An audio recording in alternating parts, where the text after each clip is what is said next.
Podcasts you love. From people you trust. This is TWiT. Hi, this is Leo Laporte, and this is my Tech Guy podcast. This show originally aired on the Premier Radio Networks on Saturday, December 17th, 2022, episode 1953. Enjoy. This episode of the Tech Guy Show is brought to you by Noom. Stay focused on what's important to you with Noom Weight's psychology-based approach. And check out Noom's first ever book, available for pre-order, The Noom Mindset, a deep dive into the psychology of behavior change. Sign up for your trial at noom.com/twit. Thanks for listening to this show as an ad-supported network. We are always looking for new partners with products and services that will benefit our qualified audience. Are you ready to grow your business? Reach out to advertise@twit.tv and launch your campaign now. Well, hey, how are you today? Leo Laporte here, Mikah Sargent 2. It's time for the Tech Guy 2. Hey, Mikah. Hello, Leo. Micah. Yes? Is this the show where we talk about computers, the internet, home theater, digital photography, smartphones, smartwatches, augmented reality, virtual reality, real reality? I just checked the document, and it appears it is. Last Saturday before the holidays, and next Saturday, Christmas Eve. In fact, we're going to be not here ever again. we're gonna take the holidays off as we ought to, and then Rich DeMuro takes over this very show starting January 7th of 2023. How do we get there? Wow, 2023, the new year. New host, new tech guy. He's going to call it Rich on Tech because that's what he calls his KTLA TV show and his podcast. And I think that's great. You and I will keep doing Ask the Tech Guys on Sunday on the internet only. That's the sad, that's what happens to radio people. When they leave radio, they end up on that sad little place called the internet. They go, podcasts. I heard of those. Podcasts. It's so sad. He used to be a radio guy. He used to have a career. Now he's just podcasting. I think here I'm going to propose a toast. All right. To Twitter. Goodbye. It's over. Mm-hmm. Farewell. So long. Really good piece from Peter Kafka, writing at Vox, saying, look, he owns it. This is what he wants to do with it. He concludes his article, I think we're better off if we face reality on reality's terms. One of the richest men in the history bought something many of us use and like because he could. And now he's going to run it based on his whims because he can. And that's that. If you like it, stay. If you don't, you can go. I think it's a little whiny of journalists to act like, they have some right to be on Twitter. That's kind of silly. In fact, it's really scary that the EU is thinking of going after Elon for banning journalists. It's a private company. See, they don't have the First Amendment in the EU. It's a private company. Right. He does own it. Right. It's a very bad precedent for government to tell a private company who and what they can do with it, right? Unless, he's inciting violence or hurting his employees. But if he wants to ban some people from Twitter, that's his right. That's completely his right. And even if it's for some dumb reason, like they did a link to a Twitter account Elon didn't like. There's a guy. This all started because a guy named Jack Sweeney, who's a college student in Florida, realized that there is a database of flight records. It's a public database because guess what? Flight is regulated by the Federal Aviation Administration. You're in public, and your tail numbers, it's like driving on the highway. There's no privacy on the highway. The tail numbers are clearly visible and then recorded in the database. What is it? It's called ADBS or something. Anyway, it's public. So he wrote a cute little bot, we call him, that takes the flight data and tweets it. And he does it for a number of jets. Jeff Bezos's jet, ADS-B, home of the flight tracking enthusiast. He did it for Elon's jet. He does it for many celebrity jets. In fact, there's a whole Twitter account that does it for sports teams. So you can know when your St. Louis, whatever your team is, Cardinal. You don't know. They're not there anymore. Know. The Cardinals aren't there anymore. They're gone. They are, really? Yeah, they moved somewhere They're else. not in Anheuser-Busch Stadium? Well, that's sad. Wait, anyway. maybe I'm wrong. Now I don't remember. I know. No one knows. Somebody left. He's not a sport ball fan, No. as you might have guessed.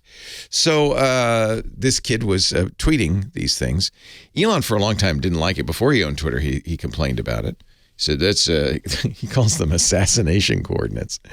Okay. Oh, fine. yeah. Yeah. Okay. Fine. Yeah. Okay.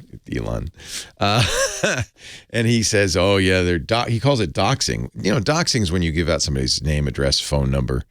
It happens all the time on Twitter, unfortunately, for a variety of reasons. It's always a bad thing. But let's face it, your information is public record in many cases. It is certainly if you have a private jet flying around. So finally, he got so sick and tired of that, he made up an incident where his kid was. Okay, I think he made it up. But anyway, he made it because there's a picture of a guy wearing a black hoodie. Some Antifa guy jumped on the hood of my car, and Elon wasn't in it, but his kid was, and that's scary for sure if that happened. His kid X, he calls him. But the LAPD has no record of any complaint about that, or he never filed a police report. Maybe he just didn't file a police report. He just kicked the kid off Twitter. It wasn't anywhere near the airport. This thing happened, so it's not really related, but it was a good excuse. Mm-hmm. So he kicked Jack Sweeney off Twitter. Fine, he can do that. It's his company. Now this is a little weird because Jack Sweeney then went to Mastodon, which is a little Twitter competitor that's not owned and can't be owned by anybody, and set up shop there. Also Instagram, Facebook. Elon doesn't own any of that. Made Elon mad when a bunch of journalists reported this on CNN and NBC and CBS and New York Times and Voice of America Radio. Oh, those guys, they're crazy. They're crazy journalists. Anyway, so he decided to just kind of start banning those guys right and left for, quote, doxing him. Of course, they didn't. They said the story, but what Elon didn't like is they maybe mentioned where Jack Sweeney had ended up, so other people could still follow it. And Elon can't control that. Anyway, that's fine. And then the journalists, apparently some of them are coming back. I don't know. If I were a journalist, I would just say, fine, you have it. Take it. It's a dumpster fire. Agreed. I left a long time ago. Gotta go somewhere else. It's terrible. Yeah. Who cares? It's a shame. I mean, Twitter was kind of fun back in the day. But it's Elon's now, Mm-hmm. If you buy a house and you paint it bright pink, sure, the neighbors aren't going to like it. But what are they going to do about it?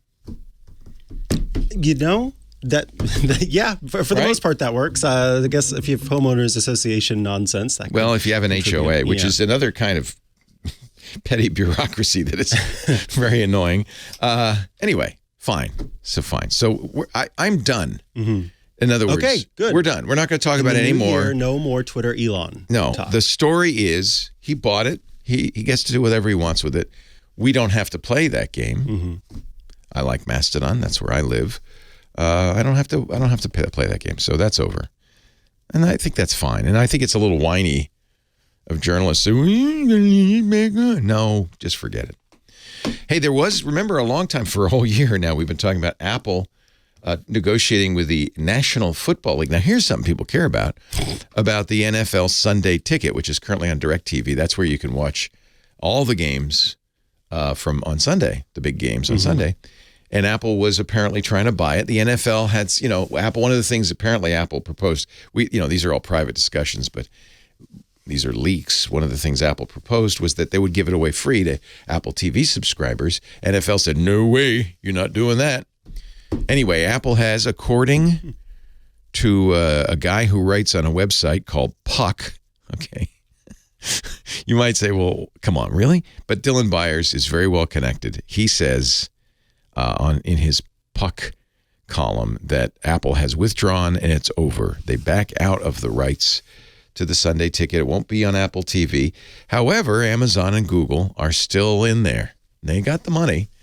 Cost DirecTV $1.5 billion a year for the rights to do that. Wow. They lost a lot of money. They lost a ton of money. So I don't know where the NFL is going to end up next season, but it ain't going to be on Apple, apparently. Oh, I did. There's one other Elon story. He's going out asking people to invest in Twitter. Oh, no. Why? No, at $54.20 a share, which is what he paid for. Oh, boy. And finally, the great Tom Lehrer. Do you know who Tom Lehrer is? You're probably too young. I do not. He wrote, I'll tell you what, when we come back, I'll play a song or two because he's a professor of math at UCSC in Santa Cruz. Mm-hmm. But he wrote and been writing since the 50s the best parody songs ever, long before Weird Al. Including the very, very famous song about the periodic table of elements, in which he names. Oh, I got to play this now because you're not going to believe me when I say this. But he names all. It's a song with the lyrics being all of the elements on the table. Wow! And he does them all, and the song still works. And the song still works. Oh, it's a very good song. Anyway, he's decided he's in his 80s. To give away all his songs, put them in the public domain. No way. Yeah. So go to tomlehrersongs.com, L-E-H-R-E-R, tomlehrersongs.com. Oh, sorry about that noise. That's coming out of the computer, which I just turned on so I could play you. Well, there's the Vatican Rag. That's very famous. Quite a few songs. Where is the Table of Elements? Now I don't know. So many songs. I wonder what it's called. Yeah, I could play a Christmas Carol. It is that time of year. I could play. Anyway, you can download these for free. He says, I don't know how long it's going to stay here. Type of song is the Christmas Carol, although it is perhaps a bit out of season at this time. However, I am informed by my disc jockey friends, of whom I have none, that in order to get a song popular by Christmas time, you have to start plugging it well in advance. So here goes. It's always seemed to me, after all...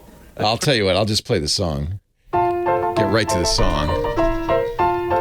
This will get you in the mood. Christmas time is here, by golly, disapproval would be folly. Deck the halls with hunks of holly, fill the cup and don't say when. When. Kill the turkeys, ducks, and... Okay, that's enough. I found the elements. You found the elements. Yeah, it is the elements. Yeah, it's... Oh, yes, you found it? Good. Here it is. You ready? I'm ready. All the elements.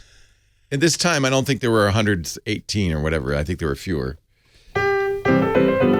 It's to the tune heard this song. Modern Major General. Yeah. Gilbert Sullivan. I think my biology teacher... Get ready. There's antimony, arsenic, aluminum, selenium, and hydrogen, and oxygen, and nitrogen, and rhenium, and nickel, neodymium, neptunium, germanium, and iron, americium, ruthenium, uranium, europium, zirconium, lutetium, vanadium. Anyway, he goes on. I don't want to play the whole thing because everybody will tune out. I'm getting goosebumps. But the nice thing is, I don't have to pay royalties to play that. That's true, He just put it in the public domain. Thank you, Tom Lehrer, one of the great song parodists he was bigger probably in the 50s and the 60s, but yeah, your professor remembered him.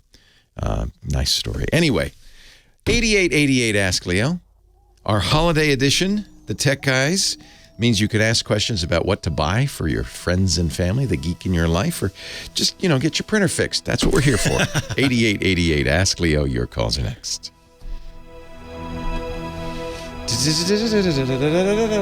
And I was just gonna play his Hanukkah in Santa Monica. It's Hanukkah in Santa Monica, so you know his stuff. That's nice. Young people. I'm spending Hanukkah. Ladies and gentlemen, the unbreakable Kimmy Schaffer. Kimmy, don't take no Schaffer. Kind of nice to play the original Kim Schaffer theme from way back when. The original for the last weekend. Yeah. Are you, the rumor was that you might perhaps be continuing on with the program. Yeah, it is a rumor.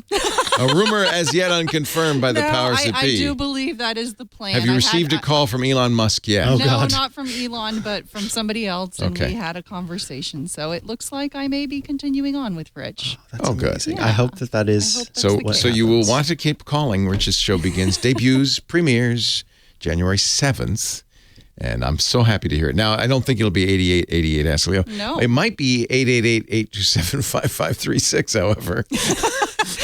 Just which is same number. Yeah, yeah. He just has to give the number instead. Don't think that that's the same number. It's Ask Ken, okay? We just want to get that straight. Or Chem, which is like Or Kim. Oh, wait, but Kim. Could be Kim. Oh, yeah, I guess it could be, couldn't it? Could be Len. Ask Could Len. be, yeah. Anyway, Kim. Hello, Kim. Hello. Hello. You have a fluffy little puppy. I know, it's in your my lap there. last Saturday with Lily, Leo, and Mikah. Oh, And guess who she's going to miss more? Not us. Lily. I Yeah. can hold her, and she's fluffy. She's really a But sweet no, donkey. I will totally miss you That's guys. Burke's. It's- That's Burke's pup. Burke's yeah. puppy is so cute. Best behaved dog ever. I know. Well, she wants to be in Burke's arms right now. She doesn't look that unhappy. She's shaking like a chihuahua. I don't like to be on the radio. That must be what it is. The whole time she's actually shaking. We just can't tell because of the fluff. Yeah. Aww. Oh, look at that. She loves you. So who should we start this show? Well, appropriately enough, we've got Lee in Santa Claus, Indiana. So ho, ho, ho. I have he was questions. Joking, but let's go There's to a- there's Lee a in real Santa place. Claus, Indiana. Thank you, Kim. Hello, Lee in Santa Claus, Indiana. That's Hey cool. there, Leo. Yeah. I really miss Kim on your show. Yeah. We won't. Yeah, so Mike and I are going to do a show, but we're going to answer the calls ourselves, which is going to be a recipe for a nightmare and disaster. But that's how we're going to try anyway. We're going to have people Zoom in, and we're just going to put them on the air because it's the internet. So what could possibly go wrong? What could possibly go wrong? I'm hoping Elon will call in for the first. What can we do for you, Lee? Well, I have one main question, but if we have time afterwards, I'd like to know if you can help me with my problem with concerning a bag of Doritos. Since you said you could help anything with a chip in it. That's not. That I think is the first time anybody who's. You got to laugh in that box of yours? I probably do. Yeah. I have an appropriate sound. It's called a clown horn. Oh, but it's not. Oh, there it is. Yep. So, what else can we do for you? Okay. The main thing is, now the whole idea is it better to use Wine or a VirtualBox to run Windows programs in Linux? Oh, that's a great question. Yeah. And the reason why I'm asking is, like, for instance, QuickBooks really does not have a Wine version Right. or a Linux version. And what I'm trying to do is protect my computer and from hackers, the virus or the web. So let me explain what Wine is, first of all. Wine, which stands for Wine, is not an emulator. So it is, in fact, not an emulator. So if you were to use VMware or something like that, that is an emulator that basically makes that program think it's running in Windows. And in order to do that, you have to install Windows into the emulator and all of that.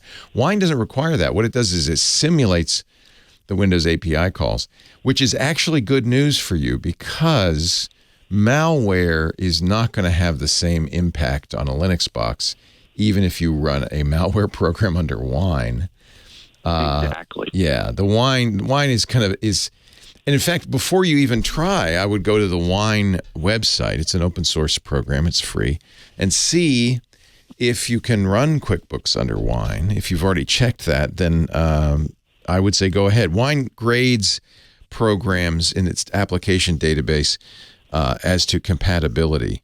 So QuickBooks 2021 is silver, but QuickBooks 2001 is silver, but QuickBooks 2002 is garbage, which I think is the lowest. I'm guessing the lowest rating. But if we go to version 6, that's platinum, which means it's fully compatible and problem-free. So you have to look at the version that you want to use. Some of them work, some of them don't.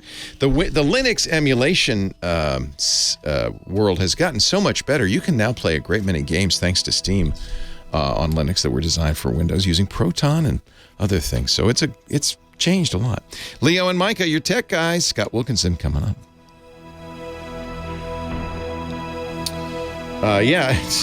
If you go, it's funny if you go to that database that many of them are garbage and many not. Which version of QuickBooks are you looking to run? I have not purchased the yet. Okay. So it's pretty. You would think the older ones would run better, but that's not necessarily the case. 2019 release garbage. 2016 garbage. The best one is version 6.0. I don't know what year that came out, but that's the one. And you may be able to get some of these for free because, gosh knows, that one might be kind of old. Right. That does seem pretty old. Huh? Yeah. So it's not a reflection on either QuickBooks or on Wine. It's just that in the way QuickBooks is written, it just doesn't seem to work well with Wine. Okay. Yeah, I would say the best one is 6.0 or version 2004. Now, would it be? I really don't like to run the web versions, but would it be better to run it through the browser? Yeah, we use QBO, QuickBooks Online, and that's how, frankly, Quicken wants you to do it. So I would say that's probably better. You're better off and then you don't have to worry at all about compatibility. Although I remember Lisa complaining that that for a while it wanted Internet Explorer. Oh, yes. So I think someone called in about that too. Yeah, I think now it's probably compatible with Chrome at least, or Chromium at least. So yeah, I would. You could try it for free. I'm sure there's just download it and try it for free. Okay. But who knows? Intuit is so greedy, shall we say, that they may not. Yeah. But yeah, the other thing would be do a search on QuickBooks and Linux, and there'll be a lot of people with experience one way or the other. Okay. There's also open source programs that do much the same thing. It depends on, QuickBooks is kind of the standard in business. It's what we use. We use QBO. Right. Yeah. Exactly, and that's what Santa runs. Oh, I mean another guy that I know. Are you really in Santa Claus, Indiana? Is that really a name of a town? Yes, I am. There's Holiday World, which is the oldest theme park in the United States. Wow. Yep. If you ever look it up, and if you're ever traveling through, it's really a nice place to visit. Nice. Well, next time I'm out your way, I will stop by, Lee. Okay. And I hope you get those Doritos in shape. Well, can I ask you the question really quick? Sure. I would love to hear it. Is it better to open or to munch on the bag, opening it from the bottom or from the top? Oh, well, that's one for Mr. Mikah Sargent.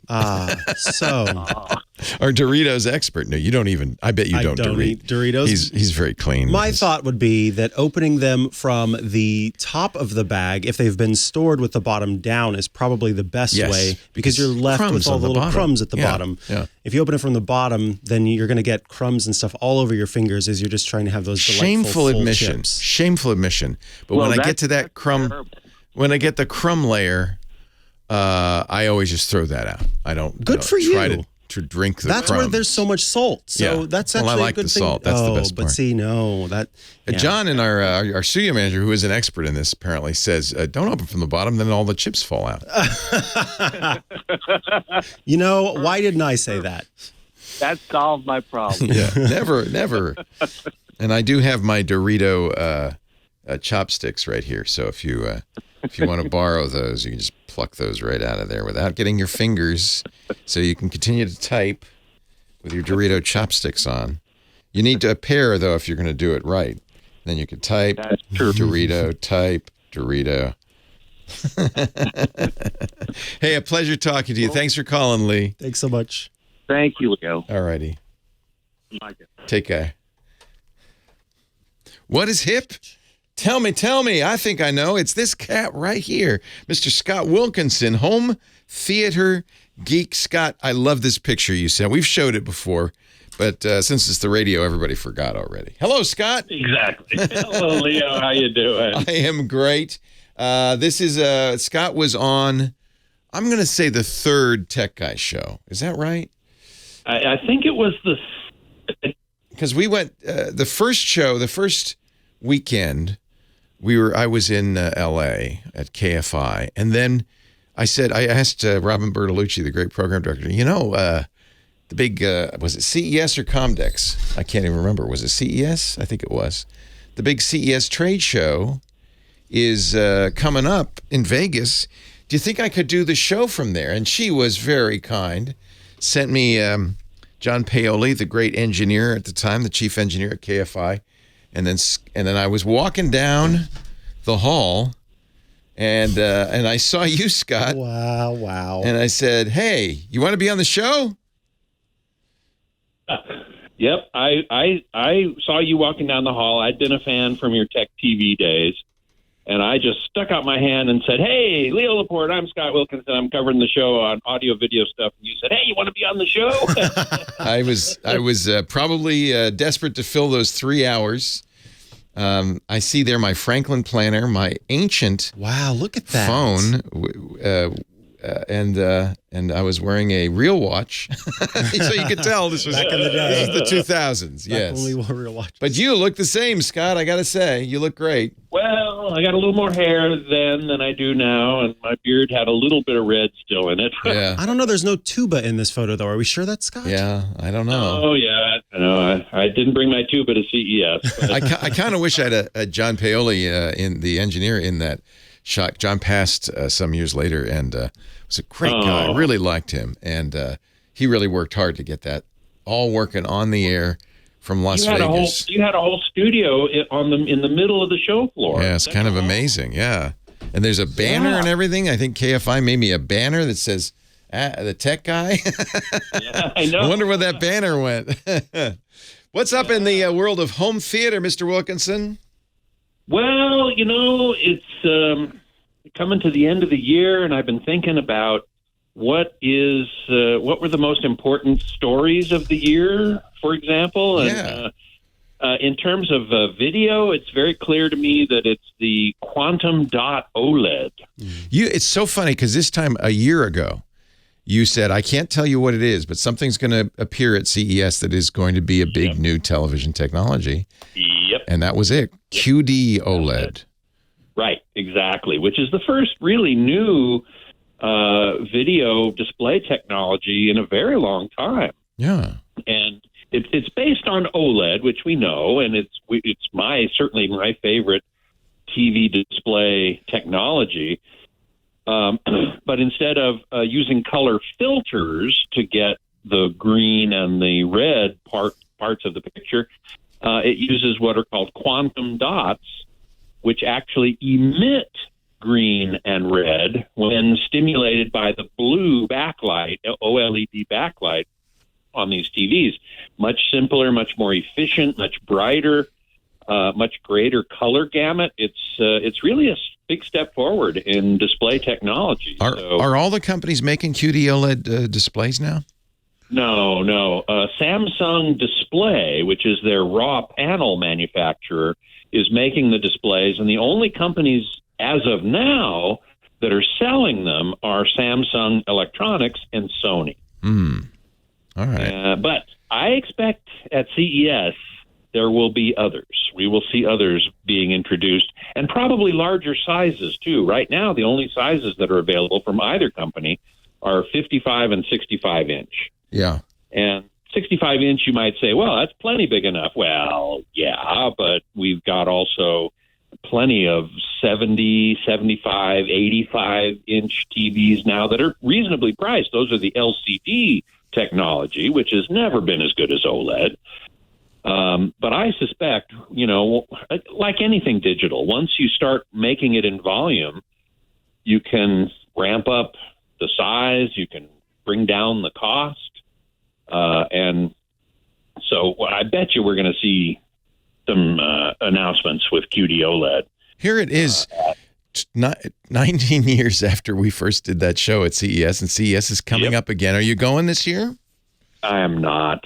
Yeah. I thought about it, and I almost decided to go, but I became very ill with a respiratory infection a few weeks ago, and not COVID, but still RSV probably. That's what everybody's getting, some mishmash of illnesses, and it's just terrible. Yeah. I don't blame you.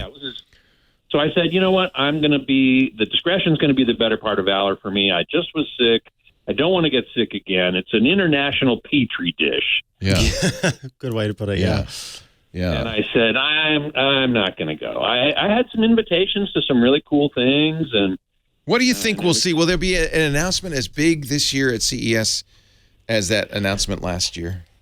Or this year? Next year. You know what I'm saying. Next year. Yeah, right. In a couple of weeks is really what it is. Yeah. Maybe Rich DeMuro will cover it, and I hope he'll get you on. I'm sending him all the information about all of our people.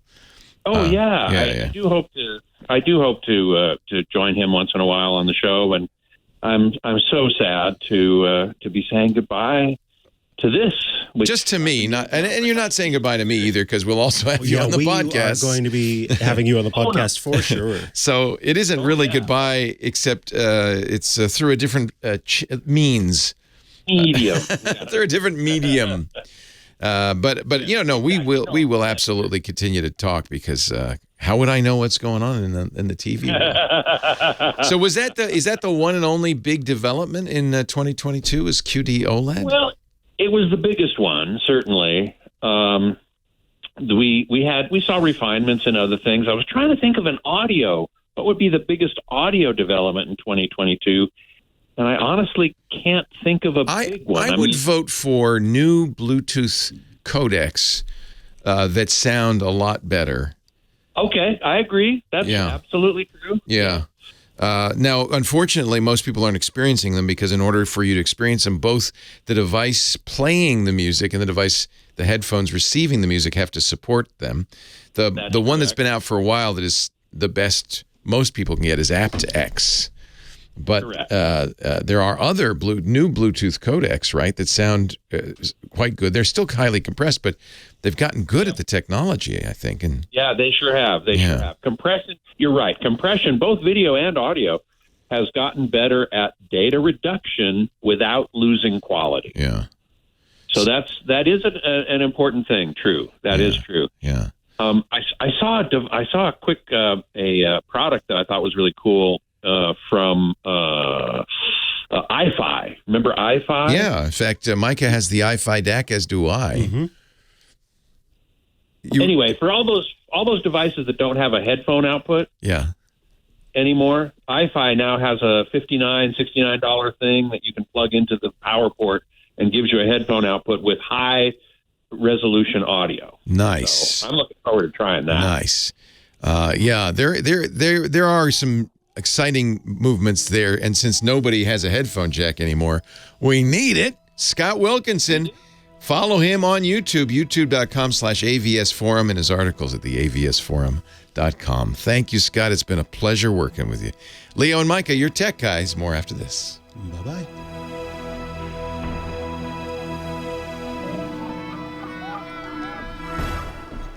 A little Tom Lehrer. I love that. I'm thinking we should just, in the news show, since we don't have the ASCAP BMA rights for music, we just play nonstop Tom Lehrer. Yes. For all. Sold.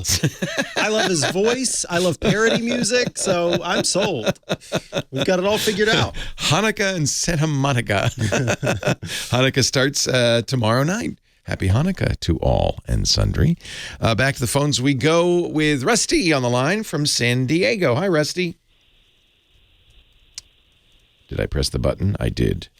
Have I turned on the sound? I have. Hello, Rusty. Hello, Rusty. All right. I hear sound, so that usually means it's not muted, but I don't know what's going on. So that's all right. Very quiet. We'll move on to Peter in Amesbury, Mass. Hi, Peter. Hi. Welcome. Hey, Leo. How are you today? I am well. How are you?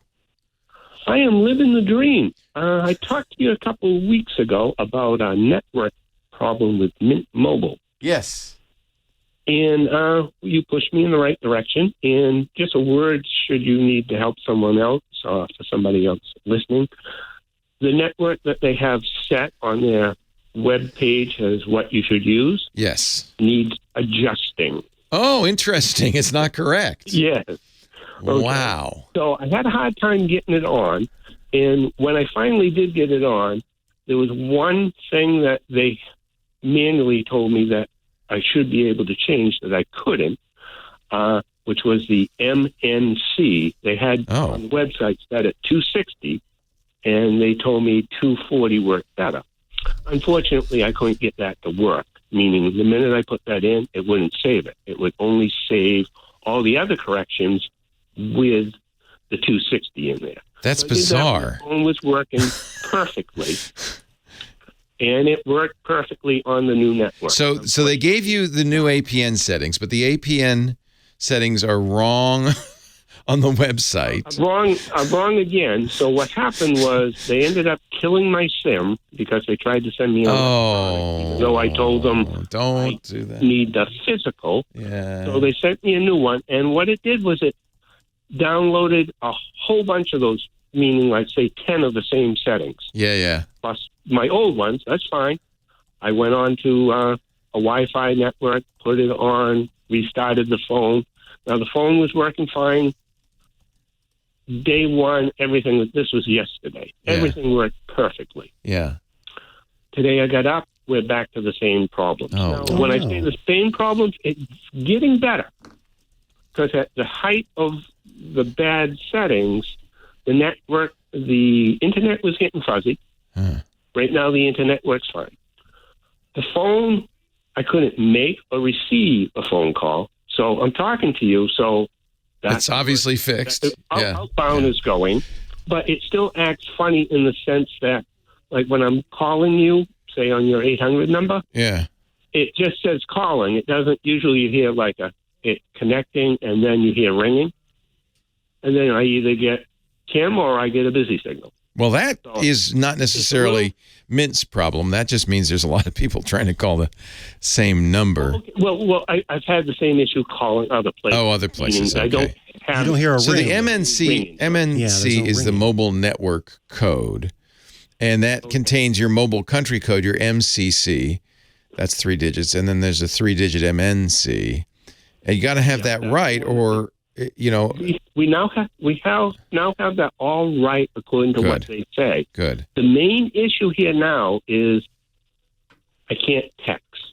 Oh no! And I can receive a text, and what it does is like I sent one out early this morning. This is a phone you brought to Mint, not one you bought at Mint, right? We should mention Mint is a sponsor, so I do want to give you a little extra. Plus, I really like Ryan Reynolds, and he owns it, so we got to be nice, right?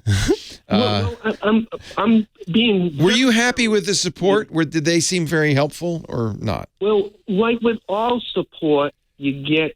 Yeah, it depends on the person. They make their best effort. Yeah, I'll put it that way. Yeah. And like at one point, they sent me to Samsung. Okay, well, because it's a Samsung phone. Yeah. Sometimes these mobile network codes are actually built into the phone. The country code might well be built into the phone, so you can't mess with that. It's at 240 now. Yeah. But the second time I got, when I got to settings with network settings at Samsung, they're like, oh well, we can't type those. Huh. So when Mint told me to go there again, I just hung up. They do the country code. Yeah, you found another guy. By the way, that's a good little tip when you're getting support, is the quality of support really is tied to the person you're talking to. And hanging up and getting another, not be nice, say, okay, thank you, and hang up, and then go to another person, call again. You probably get a new person.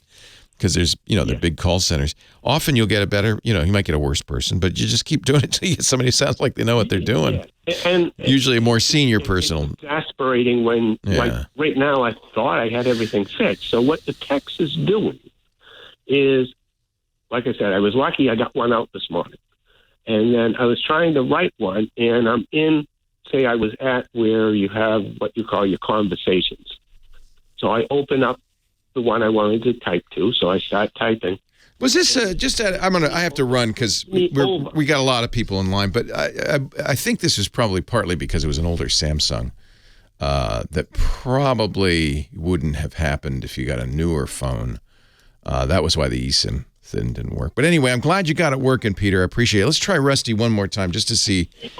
There he is. Hi, Rusty. Hello, Leo. How are you? I am well. From San Diego. What's going on? Leo, if it's possible, I wanted to ask a few questions and then just get the answers in the show notes so I don't tie up airtime. Okay, good, because we only have a few minutes here. So what are the questions? My wife and I want to start from scratch with a home theater in our house. Well, that won't take too long. Give me your budget first. What do you want to spend? Because Scott has sometimes those home theater of the month things that are $30,000, $40,000, $50,000. I'm thinking you don't want to spend that much. No, not even close. How much would you like to spend? We hadn't thought of that because we thought we had all this time. When we're ready next summer, we'll just get a hold of Leo. Oh, well, you know what? now- Rich is good on this. And we're, just so you know, Micah and I are going to continue to take questions, but we're just going to do it over the internet on Sundays. Same time, same internet station, which is techguylabs.com. We'll be doing it live streaming, audio and video. We'll also make a podcast out of it. The biggest difference is, good. yeah. The biggest difference is we're going to ask you to zoom in so we can see you. But we'll have everybody do it on their phone. We'll give you a Zoom link and we'll do it on the phone, and that way, we can talk on the phone and still see you, which I kind of like. So yeah, you have time for this summer. Don't worry. Don't freak out. We'll still be here. I'll still have the army of tech guys ready and willing, including Scott. Yeah, I was going to say Scott will be able to help with that one too. So start thinking about your budget, because that's going to be the first question always, is how much do you want to spend?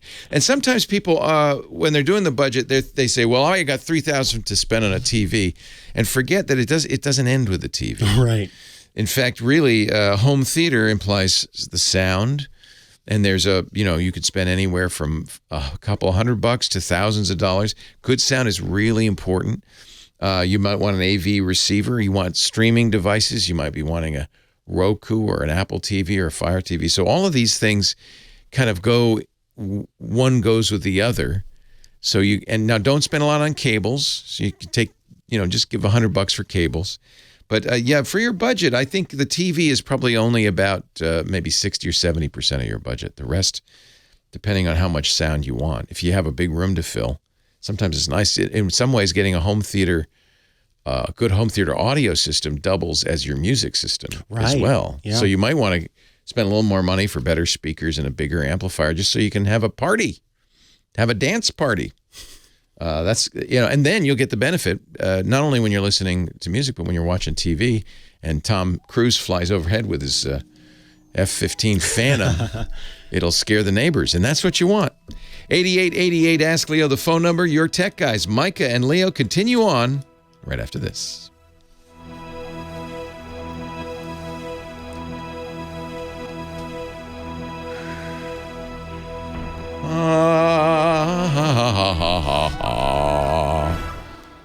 We're going to get back to the Tech Guy Show, the final Saturday episode in just a bit, but I want to thank Noom, our sponsor. You know me, I'm a loving a Noom. Noom is the way to lose weight, and both Lisa and I have done it and love it. When we decide to lose weight, it's not about the number on the scale. I mean, it can be, but there are many reasons you want to make a change: to be more healthy, to be more athletic, or more active, just to look better, right? And whatever your reason, even just to change the number on the scale, Noom Weight is ready to help. One of the things that's great about Noom, and here this is the Noom app, the new Noom app, updated Noom app is beautiful. One of the great things about Noom is it's not a diet. It's really not. It's about psychology. It's about why you eat and how you eat, so that you understand. Do you eat because you're bored? Do you can't pass up food because it's there? That's for me. That's a good one. I also do something called fog eating. And that means I'm just chowing down without even thinking about it. These are the Noom lessons. And now I'm kind of far along here. I'm in Noom 302. But when you first start, it gives you lots of information about why you're eating. There's quizzes. There's writing times that you spend. It's just a really great way to kind of delve into your reasons for eating. And once you understand your reasons for eating and your reasons for wanting to change how you eat, Noom Weight will help you break the cycle and change your habits for good. Again, not a diet. There are no forbidden foods. There's nothing you can't eat. It doesn't work that way. In fact, which is a good thing, because I've been on a lot of diets. Most diets you kind of rebel against eventually and go, no, I'm not going to do that. I'm going to eat what I want. With Noom, it's not about that at all. You can eat whatever you want. You even get off days if you want. If you lose track, Noom will get you back on track. There's no punishment. But what Noom does do is help you understand what's the mechanism, right? Why you're doing that. Why you say, no, you can't tell me not to eat Captain Crunch. What's going on there? the Noom program is fantastic. You get a coach, you get a support group, you can log your meals, but most importantly, you get these great lessons, which are designed for you and your goals. They're unique to you. That's why they say losing weight starts up here. It starts with your brain. It uses psychology to help you understand your eating habits, to learn how to make healthier choices every day. The program helps you understand the science behind your eating choices, those cravings you have. It helps you understand what's going on. And I'll tell you what, it's so much better. Instead of saying, no, I'm not going to do it. I'm not, no, to go, oh yeah, I know why I feel that way right now. Or, catch yourself, and this happens to me all the time now, eating without paying attention. I'm a big fog eater, as I said, watching TV, looking at the laptop, looking at the phone, or just standing there, staring into space, eating potato chips. Now I've broken the cycle. When I'm doing that, I go, oh, look at that, fog eating. Or I can even look at, well, what was my day like? Why am I doing this? It really is valuable. Noom Weight to date, get this, has helped more than 4.6 million people lose weight. Help me, help my wife. I know many Noomers. Brianna Wu lost 100 pounds on Noom. One of our regular club members, good friend, lost 60 pounds on Noom. In fact, I couldn't believe it when I saw him. Hadn't seen him in a few months. Saw him and it was like, what? I didn't recognize him. He loved it, and you will too. Everybody's journey is different, though, so your daily lessons, they're personalized to you, to your goals. It's using scientific principles like cognitive behavioral therapy. Maybe you've heard of CBT. It's really about understanding your relationship with food, why you eat what you eat, and to help kind of get the scales off your eyes about what you're doing. It focuses on progress, not perfection. You don't have to give up carbs. You don't have to give up anything. No restrictions. If you've got cravings or food FOMO, Noom Weight can help you lose weight while still enjoying your favorite foods. I'll never forget. I think it was on my first week. I told my coach, I'm sorry, I had a hot dog. She said, what? Why are you sorry? I said, well, I'm not supposed to have hot dogs, right? She said, you can have hot dogs. It's not about not eating your favorite foods. It's about eating consciously, right? You choose your level of support. You can have 5-minute daily check-ins, personal coaching, whatever you want. And those lessons, I have to say, those lessons are great. They even have, I guess it's different every day. Now it's a tip of the day. Oh, I like that. So every day they've got like something you could share on your Insta. A lot of times they have cartoons. Oh, that's funny. I thought it was a cartoon every day, but it's a tip of the day. So it changes all the time. I just love Noom. I'm really, really happy with it. I know you will be too. It's grounded in science. It's not a fad diet. It's not a fad anything. Active Noomers lose an average of 15 pounds in 16 weeks. I lost 20. Lisa lost 20. Or maybe she lost 15. She didn't have as much to lose as me. That's the other thing. Lisa is in great shape. She's fit. She had a few pounds she wanted to lose. Those last ones are hard, right? Worked so well for her. She's now lower than she's been in years and is maintaining it. She's in maintenance mode. 95% of customers say Noom Weight is a good long-term solution. I am one of them. 30 peer-reviewed scientific articles that they've published so far that let users and practitioners and scientists and the public understand their methods and effectiveness. They've got this new book coming out, the first ever, The Noom Mindset. I'm pre-ordering that. That will be so interesting. Look, stay focused on what's important to you with Noom Weight's psychology-based approach. Sign up for your trial today, Noom.com/twit, Noom.com/twit. Sign up for your trial and check out Noom's first ever book, The Noom Mindset, which is a deep dive into the psychology of behavior change. They have learned a lot. With 4.6 million people using Noom, they've really learned what works and what doesn't work. In fact, in a way, I started Noom very early on, more than a year ago. Now, if you're starting now, you're getting like the benefit of all of these people and what worked for them and what didn't. It's great. They're always adjusting. Available for pre-order if you want to get that book, The Noom Mindset. It's on Amazon or your favorite bookstore. The Noom Mindset. And I really want you to go to Noom.com/twit. Noom.com/twit. Now back to the Tech Guy Show. Well, hey, how are you today? Leo Laporte here, Mikah Sargent there. It is your Tech Guy 2 on the radio, ready to answer your calls, your questions, your comments, your suggestions. Let's talk high tech, you and us. 8888 Ask Leo is the phone number. If you prefer 8888 Ask Leo and Mikah, that will work. You could try it. Your fingers might get sore, but it will work. 888-827-5536-743921. Wow.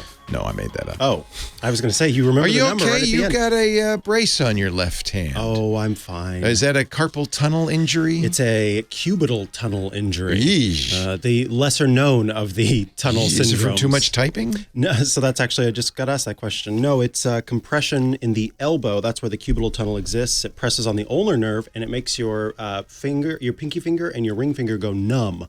So I can't really use either of those fingers right now. I'm not going to ask you. Left-handed, so it's a pain. I'm not going to ask you how you got it, but it's just from leaning too much on this elbow. Leaning on your elbow? Truly leaning. Do you want to get on that side and lean on the other elbow so for a it's change? Not, just anytime I sit in a chair, I was always leaning on this elbow. This just encourages the way we've got you in the little corner. But there.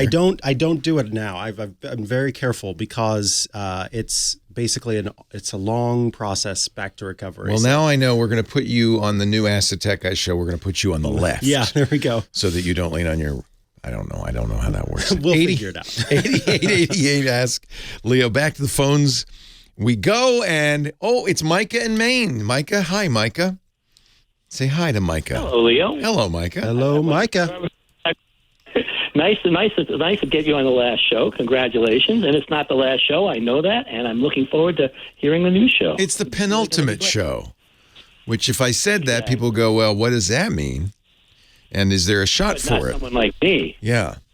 So what's up in the world of the, okay, let me see if I get this right. The Airplane Geek podcast. Oh, you got it. That's great. Finally. Finally. It only took me 19 years, ladies and gentlemen. Mikah is a co-host of the Airplane Geek podcast, which is great at airplanegeeks.com. If you're into airplanes, you know you've heard Mikah call in to talk. This was the week the last 747 was rolled off the assembly line, isn't it?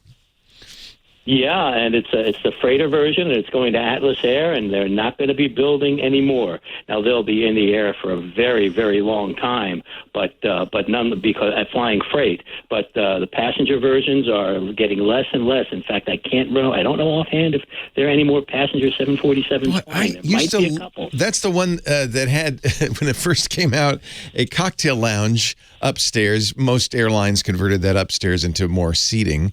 But I've flown Qantas's 747s. SAS had a lovely 747. I loved that plane. Why are they discontinuing it? 4 engines over 2 engines. You have to use a lot more fuel. Okay. So the 777, its I guess replacement from Boeing is only a 2-engine jet. Right. Everything else that's being made right now is only 2 engines. Even the giant Airbus A380 is only 2 engines. The A380 is no longer being made either. Oh, because it's too big. It's 4 engines, and it's too big, and it was designed and came out, I guess, way after its time. We didn't have direct flights, and there was hub and spoke, and that's what it was designed for. Right. Was hub and spoke flights. Where now with the 787 and the 777, you can go directly from one place to another. You can fly direct nonstop from Boston to China now. It's amazing, isn't it? And that's what people want. Nobody wants to stop. Yeah. No, changing planes, what a pain in the neck, you know? Nobody wants to do that. Yep. So you are, because you're with the Airplane Geeks, you know all about this ADSB database. Tell me about this. This is the database that the flight tracker was using that Elon got so upset about. Somebody told me, actually, this is the first question I have for you, Mikah. Somebody told me you can take your tail number off of the database. Is that true? Not exactly. It's not a database. ADSB stands for Automatic Dependent Surveillance and Broadcast. And every aircraft must, by law, broadcast its ADSB so that it can be seen by other aircraft. You must have an ADSB out. A transponder, in effect, to identify you. Exactly. Yeah. It's an identify thing, and it's being broadcast all over.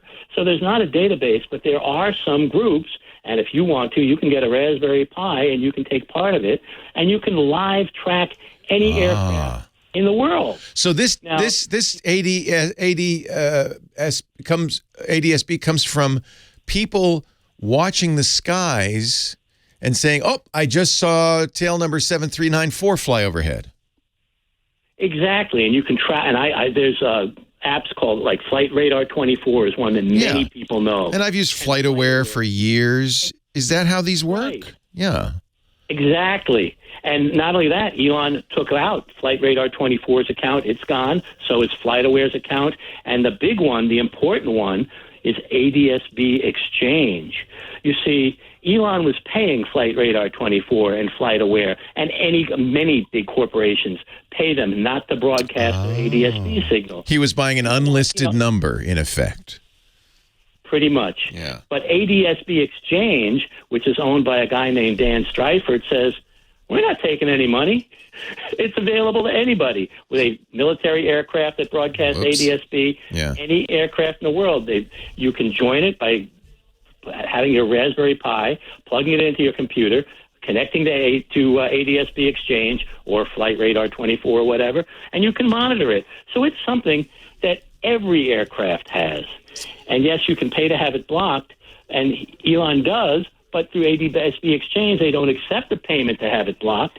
It's over. There's nothing you can do. Oh, interesting. So if you want to hide, the only way to do that is to fly not your own personal corporate jet, but do a rental. Fly NetJets, something like that. Then you don't know who's flying it. Right.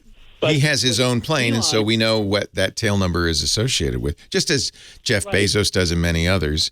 And Jack Sweeney, the guy who runs those accounts, no longer on Twitter, is just wrote a bot that scrapes the ADSB database and puts that information on Twitter, or was on Twitter, now on Instagram and Facebook and Mastodon, which just shows Elon you can't shut something like this down. And how about the president's plane? How about Air Force One? Doesn't this also give out? Absolutely. You could. There was an Air Force One tracker that was a bot that was on that I'm sure that Elon has taken off, but it's available. You can track that all the time. So Elon's more afraid than the president of the United States. That's interesting. Exactly. All because some guy. I don't even like the word dox. I'm not even sure what it means, but some guy came up to his car wearing a mask and frightened him. Yeah. Well, and I think honestly that story is somewhat suspect. The problem with Elon at this point is he lies, and we know he lies, and so we just don't know what's going on, and it's too bad. Exactly. There are tweets of him. He was in touch with Jack. Jack's a 20-year-old college kid. He's a great guy. I've spoken with him, and he was in touch with him, and he even tweeted, "No problem. We'll let him on. Free speech. It's fine." And then all of a sudden, he's gone. Yeah. But not just him. Anybody that reports on him, all the flight trackers out there, everyone is absolutely gone. The most comical thing, and we weren't going to talk about Elon, but it's hard not to. The most comical thing Elon did is he also banned any mention. In fact, if you put a link to Mastodon, which is this kind of non-commercial version of Twitter, we have our own Mastodon at twit.social. If you put a link to twit.social on Twitter, it says this is a malicious site. You can't go to this site, which is hysterical. It's like he doesn't want to just ban free speech on Twitter, which is his absolute right. He wants to really block any mention of any other place. Jack has an account on Mastodon, and I guess that's why he's blocking it. So do I, and mine's with twit.social. Thank you, Mikah. I appreciate it. But what's crazy is that he's blocking it on Twitter, but all you have to do is log into Flight Radar 24 or ADSB Exchange, and you can't stop it. There. Yeah. It's all public information. Yeah. And why would you block public information? Well, that's the crazy. He can do it on Twitter, and honestly, more power to him. Go ahead, block it on Twitter all you want. And then it's sad because Twitter used to be a very nice, useful thing, but it's not anymore, and that happens sometimes in the world. And it's his now. He can do whatever he wants with it. I mean, that's just the fact. Can. Yeah. But let's end this on something very happy. Yes. I think we should end it on something very happy. Something happy. It's a wonderful day for you. Today is the 119th anniversary of the first flight ever. If it weren't for the Wright brothers, 119 years ago today, we would not be talking travel. Oh, my goodness. Wow. What a great anniversary. And really, only 119 years ago. Really, right? Exactly. Isn't that amazing? Think about that. A very good book that I read that I would recommend that I love. David McCullough wrote a book about the Wright brothers called The Wright Brothers. It's a wonderful book, the history of the Wright brothers, and a great story it is. Two fellas who just didn't give up and brought us flight, which everybody thought was impossible.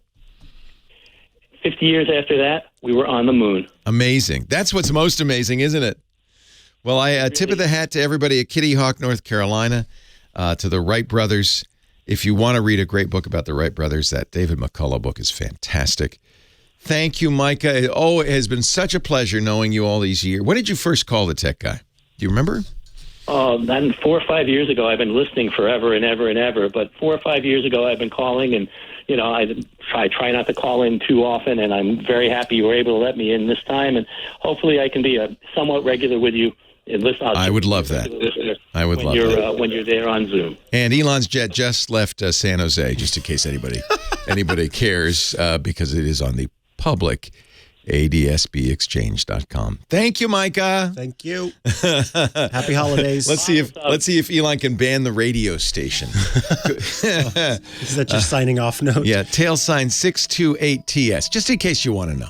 8888 Ask Leo, Mikah and Leo, getting in trouble with the old Elon Musk. Oh, buddy. Who cares? More of your calls coming up. I promise. No more Elon. Why are we both wearing Clippy sweaters? Inquiring minds want to know. Because we both spend money on foolish things is why. Microsoft got our $82 for these fine acrylic, ugly Christmas sweaters. Yes. But, Clippy deserves, I think, to be celebrated. I agree. In fact, I had to run into Target the other day, and I was wearing this sweater, and someone who I didn't know was like, oh, I love that sweater. That's such a cool sweater. People know Clippy. They do. And it's funny because Clippy was hated when Clippy was around. Now that Clippy's not around. If you had to be subjected to Clippy, no good. But if you're just celebrating him on your sweater, so this Microsoft does an ugly Christmas sweater every year. This year celebrates Clippy, the little assistant, long lost assistant from Microsoft Office.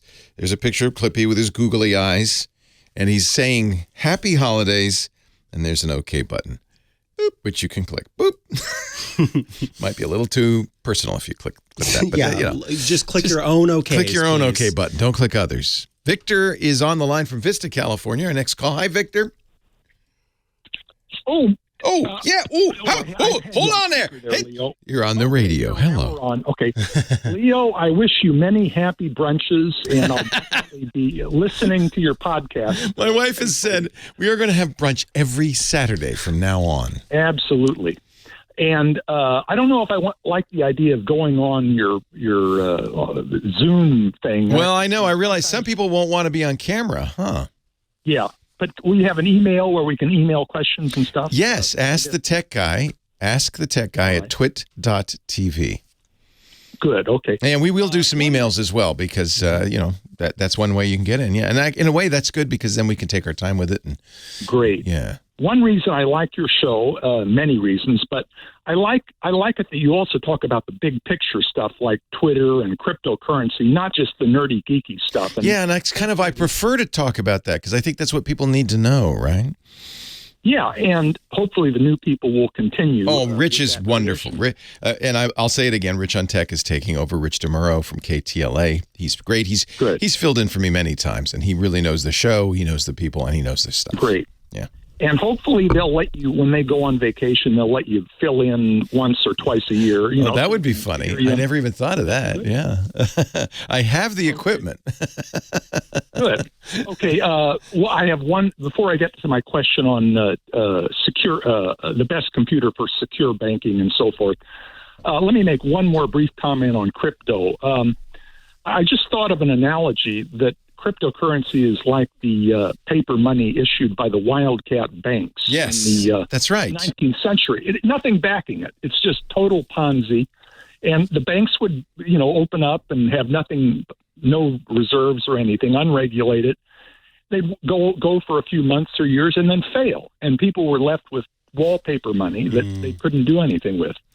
That's a very good point. Yeah, I remember the battle cry, save your Confederate dollars, boys. The South will rise again. And exactly, but there's a great article on Wikipedia on Wildcat banking, and I wish people would look at that. Oh, that's really good. Oh, that's very good. I'm linking it in the show notes. Yeah. Oh, that's really interesting. Okay. Thank you for telling us about that. Now, in terms of secure computers that are affordable, like I prefer an iPad or a Chrome. Well, iPad's very secure. Chrome OS, I wouldn't recommend an Android tablet, but there are Chrome OS tablets. In fact, Google makes one. That are as secure. The Chrome OS was designed specifically for this idea of how do you make a computer that is impossible to hack. Now, nothing's impossible to hack, but as long as somebody doesn't get a hold of your computer, as long as you don't install a Chrome extension called I steal passwords, okay? You're probably good because it has software on it that detects a change, for instance, to the operating system, and it won't boot if the operating system isn't pure. iPad's very similar. I would say the iPad is absolutely secure. I wouldn't use an Android tablet. Android is problematic. Now, when you buy a Chromebook, now they're very secure, but what are you giving up when you get a Chromebook? Are you losing anything that you would get? You're losing a lot. You're losing all the things that make a Windows machine insecure, which is that it's a general operating system that can run programs, any program you choose, right? And so a Chromebook is just the Chrome browser. No programs are running on there. Actually, Google has added the capability of running Android apps. I wouldn't do that. That's a bad idea. But you don't need it for your banking because your banking, you're just going on a browser, right, to the bank. Yeah, so I could buy a Chrome pad or a tablet or something, and then just use it for banking, brokerage, and things like that. I think that's a very, very good idea.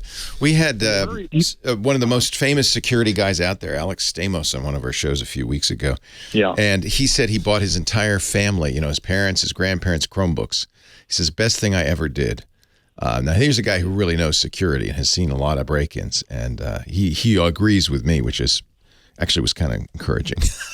Yes. But I'll let you go now. But it's been a pleasure to talk to you several times, and I hope you get today or tomorrow to the cryptocurrency scandals that have happened. We've talked about it. We'll talk about it some more. Yeah. Stay away, basically. Enjoy your brunches, Leo. Thank you. Leo and Mikah, your tech guys. More to come right after this. Yeah, Google makes the Chrome Go, or what do they call there? Yeah, I'm not sure. It's a little detached. It has a keyboard, but it's detachable. And actually, they may have stopped selling that. Yeah, I don't know. I see them linking to a lot of other people's stuff, right? Yeah, Acer, Asus, HP. But yeah, there's tablets. You don't need it's nice to have a little detachable keyboard for the times you want to, type stuff. That's the only negative on tablets is typing on glass is no fun, I think. But I agree, yeah.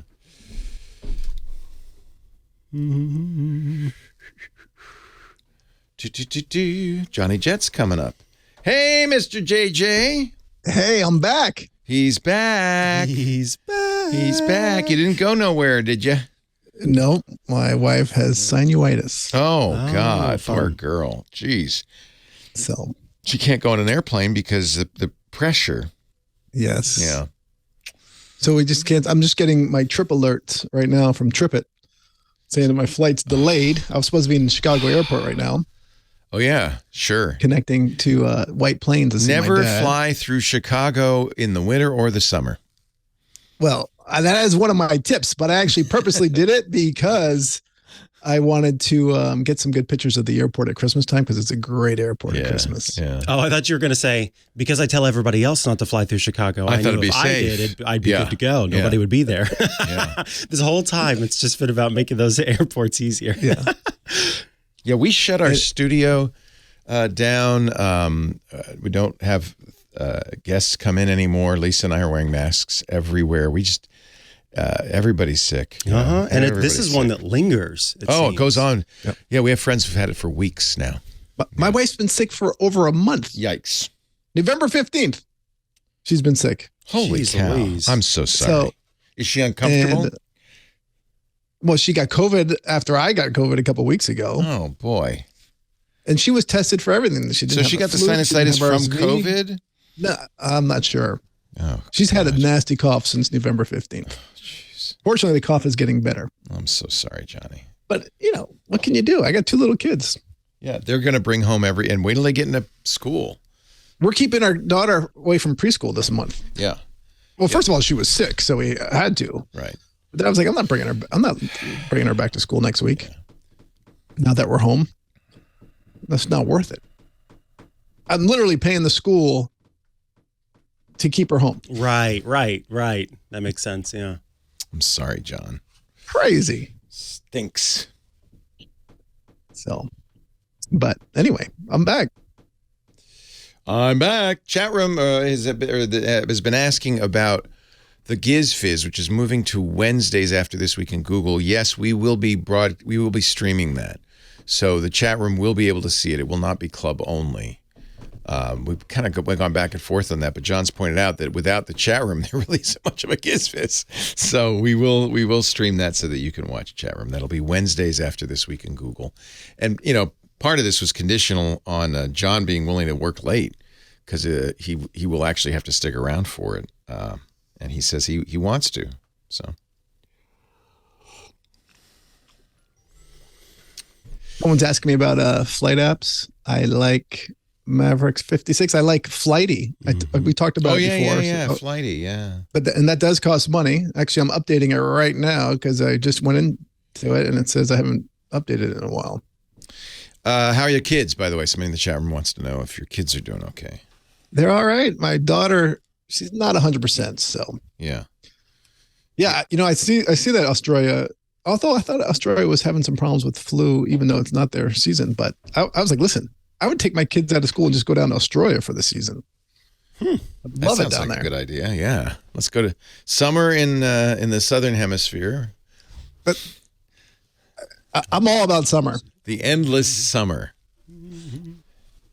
Oh, yes, he's been everywhere. He's traveled all around the world 43 1/3 times. Ladies and gentlemen, I give you our travel guru, Mr. Johnny Jet. Hello, John. Hello. He ain't going anywhere right now. No, I was supposed to be boarding a plane right now in Chicago. Well, we're glad you're here. Planes. I'm dressed for Chicago, as you can see. I'm wearing the official Planes, Trains, and Automobile hat. I love it. And please tell me that Steve Martin didn't give that to you. He did not. I wish he had, but I doubt Steve has a whole bunch of these lying around the house. I did, Willie Nelson did give me a bottle of Old Whiskey River and a bandana, so I got that cool going for me. So I saw him in the lounge once. Yeah. Airport lounge. Was a quite a great guy. Still is. Got to visit his tour bus. I remember the door opening on the bus and all this smoke coming out. Pouring out of it. I don't know what was going on. It's like Spicoli. Yeah. Exactly. Fast Times. So what's up with you, Johnny? What's latest in travel? I mean, there's so much going on. I mean, where do you want to start? United placed a huge order this week, over 200 planes. So that's exciting. So they're bullish about the future of flight, I guess. And so is Delta. Delta's CEO came out this week and he said they're expecting to make more money next year than any time. It seems a little risky bet, to be honest with you, because it's very possible that people will hunker down. I mean, they're not right now, but.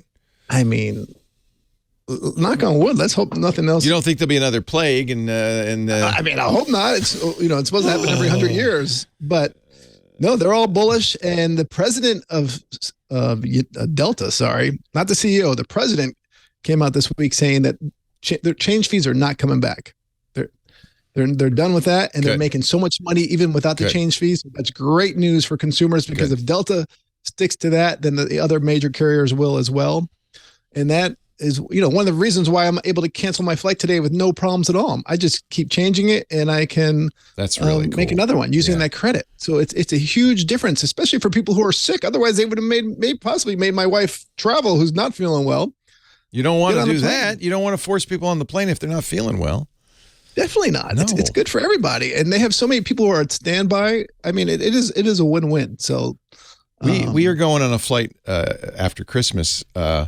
5-hour flight, and there's only middle seats left. What's your advice? Okay, so I had a lot of advice for this.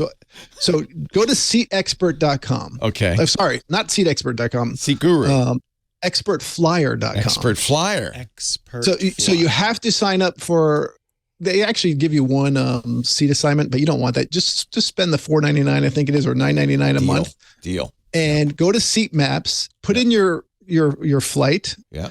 And then it will ask you if you want to set an alert. So then go and click specific seats and then whichever seats you want. So I would do just now, I was supposed to be flying to Philadelphia on another flight on a 787. And because I have elite status, I can get into the premium cabin, which is, like domestic first class, but for free. Anyway, I selected every single seat in there to see if anything opened up. And then I would get an email immediately once they opened up, and then I can just go right in instead of keep checking every 10 minutes. This is why I thought, well, I'm not going to bother. They told us there were only middle seats, but you're saying that's not necessarily going to stay that way. People cancel. It's not going to track it, because you know why? Because a lot of the freaking flyers, they have the best seats. They get the exit row, the bulkhead. Well, it's on United. I have a lot of miles with United. I could probably. Yeah, but it doesn't matter because you could have booked last minute. But anyway, right.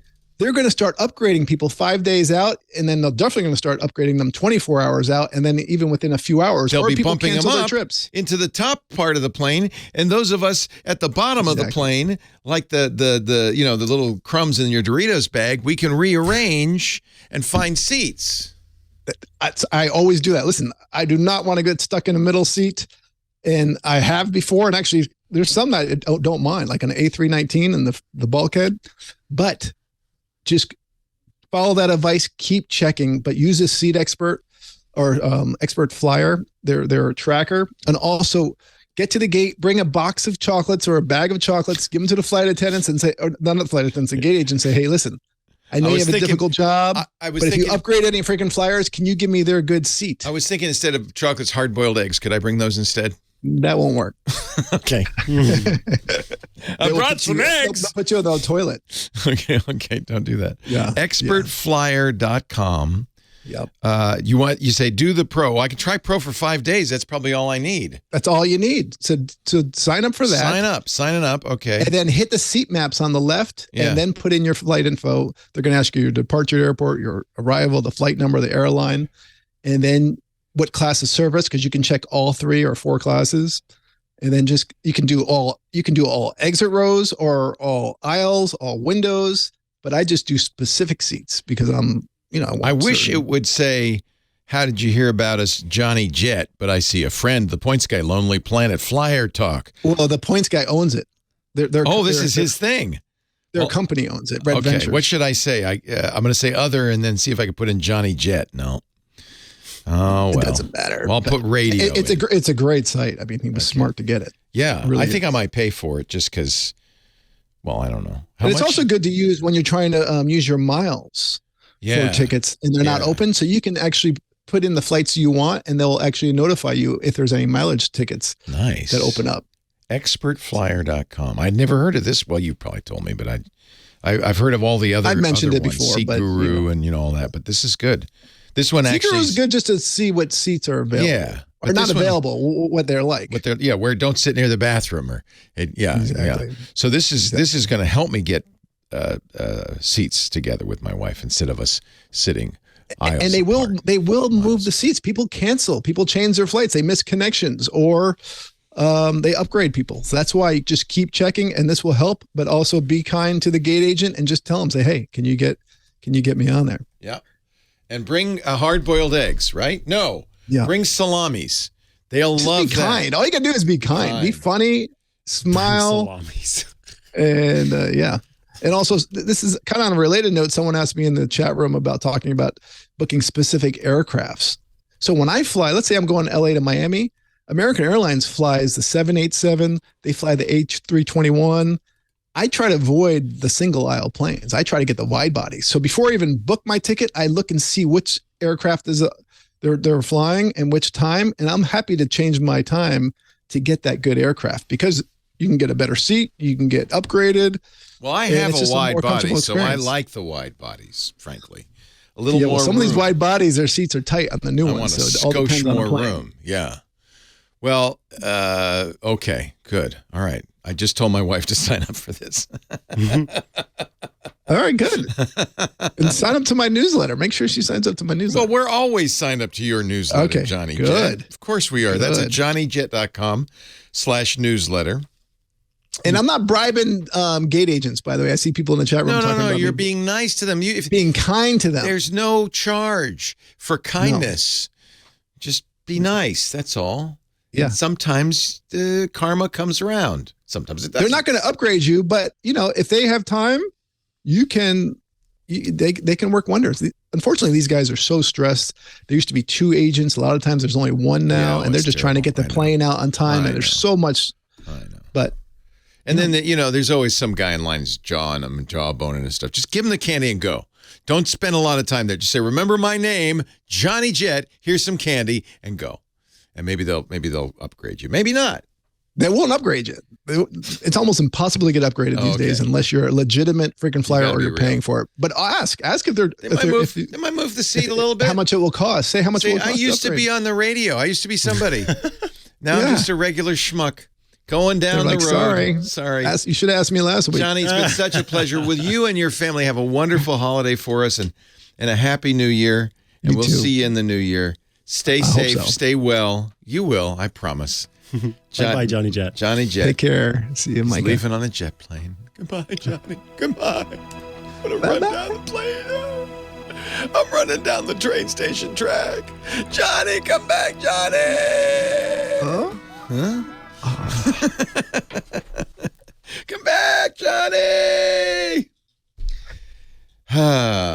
No, we're going to get you on the new show too. The only thing I tell people is there's only one show and there's 6 regulars on the. Hey, on the no worries. From time to time, like at least once a month for sure. I'm happy to. Mm-hmm. And it's Sundays. It's Sundays, which makes it better, right? You know what? I'm pretty flexible. Yeah. No, we'll definitely do that, sir. Thank you, my friend. All right. Well, you guys have a great. All right. Love to your poor sinusitis infected wife. I'm sorry she's in pain. But you know what I didn't mention? What? But by the way, I wanted to mention to people. Mention. If cost was a problem for flying this holiday, check again. Because I was actually looking at tickets for later this week, just in case she gets better. The prices have gone down, including for using your miles. Yeah. So. Yeah. Doug M is asking, is taking headphones on takeoff and landing a new thing? It's international airlines. He was on a flight in Vietnam. I noticed that on international flights, they want you to hear what's going on when they crash. Also keep the window open. Yes, so you can see if there's flames. But the American Airlines don't do that, do they? They don't. It's bizarre. Yeah, I think Hawaiian might. Yeah, I can't remember, but I think it also depends on some flight attendants. They don't want to telegraph that we could be going down, so just pay attention, just in case. No, it's a safety thing. On takeoff and landing, the shades should be up. Yeah, and your headphones should be off, and you should be paying attention. I agree. I agree, but that's international flights. I've had them ask us to do that, but never on a U.S. And you ever notice on an international Hawaiian does do that? Says Laura. So that's good. Okay. After 6 minutes of takeoff, after 6 minutes after takeoff, they turn the seatbelt sign off. On U.S. carriers, it's like 45 minutes. No, they leave it on because they don't know. They don't know. No, I just think they want the flight attendants to be able to do their service. I think you're right. And not bother people in the aisle. But anyway. I think you're exactly right. Anyway, have a great one. Johnny, I love you, man. Hey, I love you too, buddy. I'm going to miss you. I love seeing you every Saturday.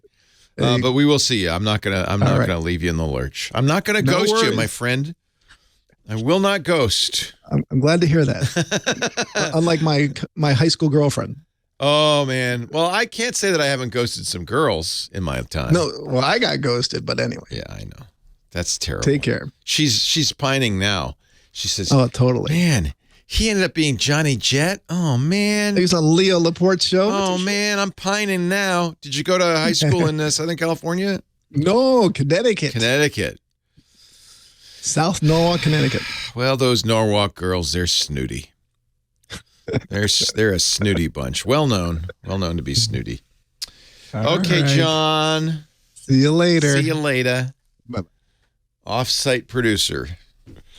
Goodbye, Johnny. Goodbye. There he goes. His tail number is N63742.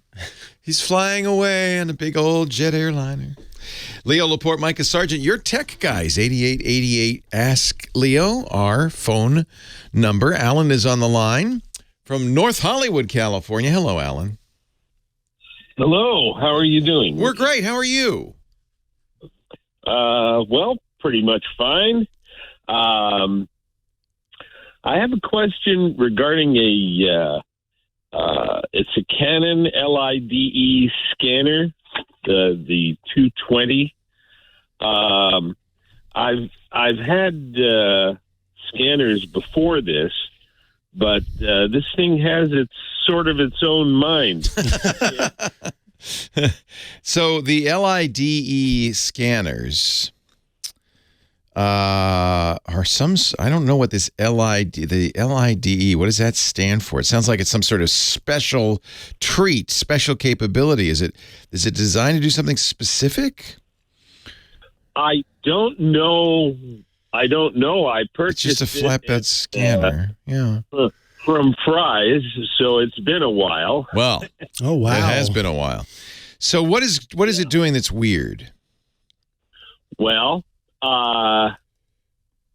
what it does is if you put in a picture, it will intelligently center it and start it at the top and all that, and it adjusts the scan and takes that's its auto scan feature that they tout.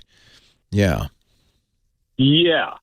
And the problem is if you put in let's say two rectangular pictures, either next to each other or one above and one below, it decides that it's only going to take first one. Well, that's no fun.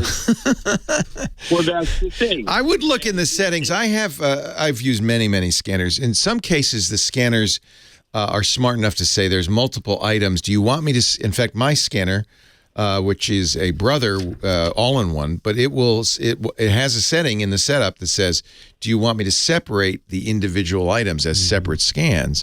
So the first place is to really dig through the settings. Sometimes you don't get all the details on the settings because your operating system will just show you a kind of a truncated version. So if it gives you a button that says show the scanner, full scanner settings, do that. And you'll be amazed at what's in there.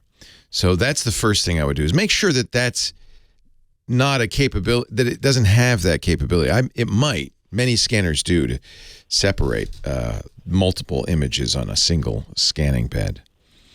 Yeah, it doesn't. That's the problem. I haven't found anything that allows a choice. It would be the equivalent of having some sort of self-driving car where you're saying, quick, take me to the nearest. It's too much. It's doing too much. You're going to Disneyland. Is this connected to a Windows PC or a Mac?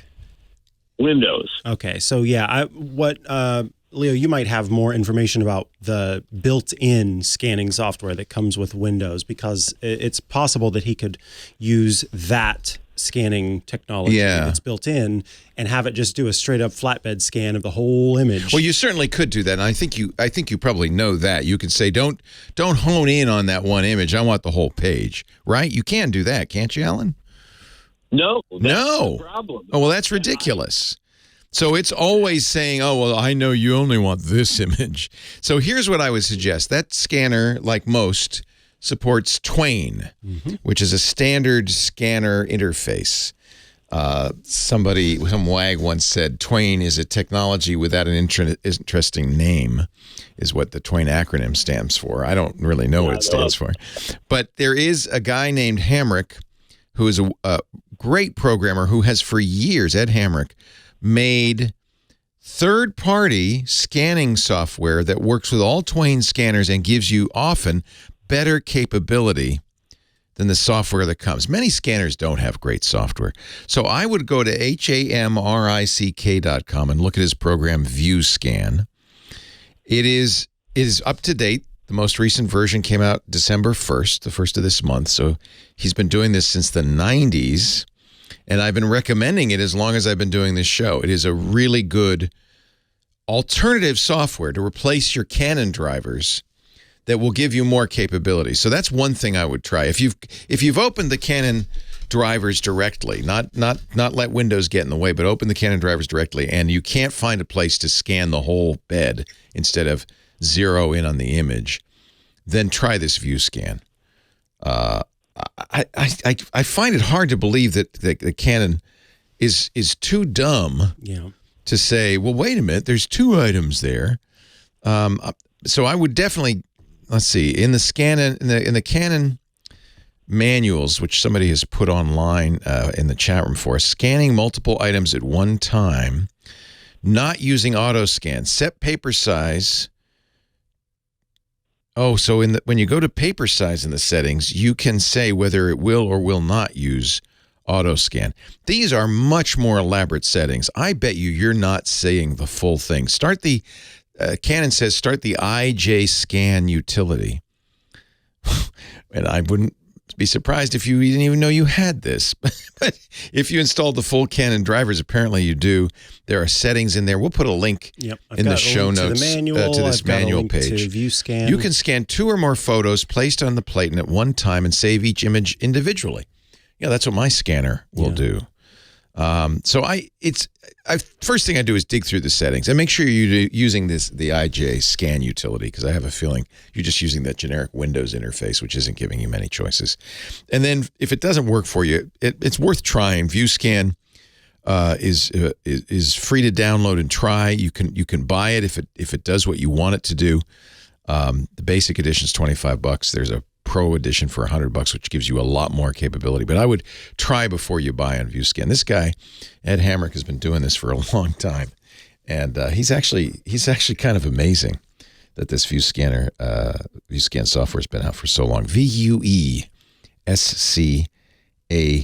and that's all because Twain is a standard that most scanners use.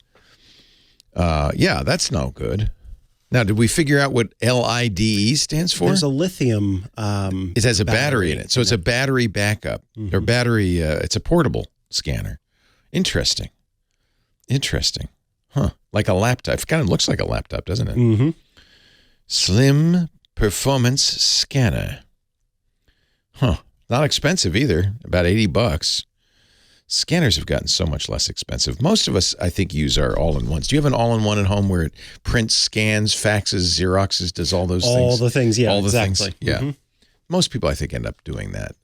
I've tucked that away because I use a laser printer for printing stuff, and I've got just a little portable scanner. I have a laser all-in-one.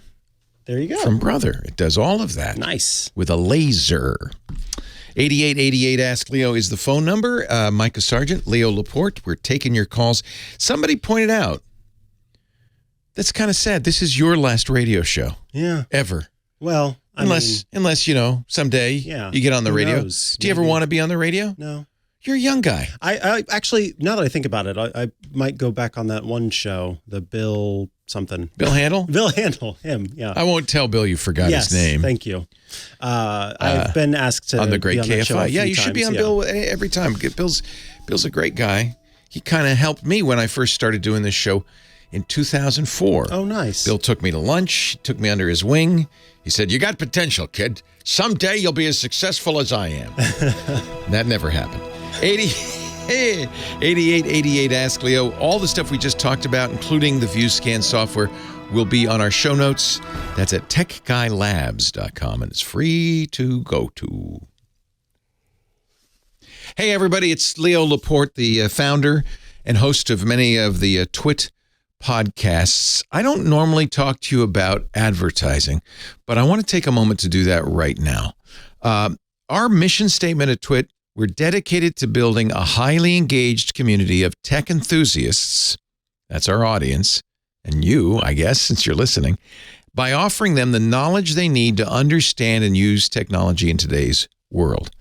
To do that, we also create partnerships with trusted brands and make important introductions between them and our audience. It's how we finance our podcasts, but it's also, and our audience tells us this all the time, a part of the service we offer. It's a valued bit of information for our audience members. They want to know about great brands like yours.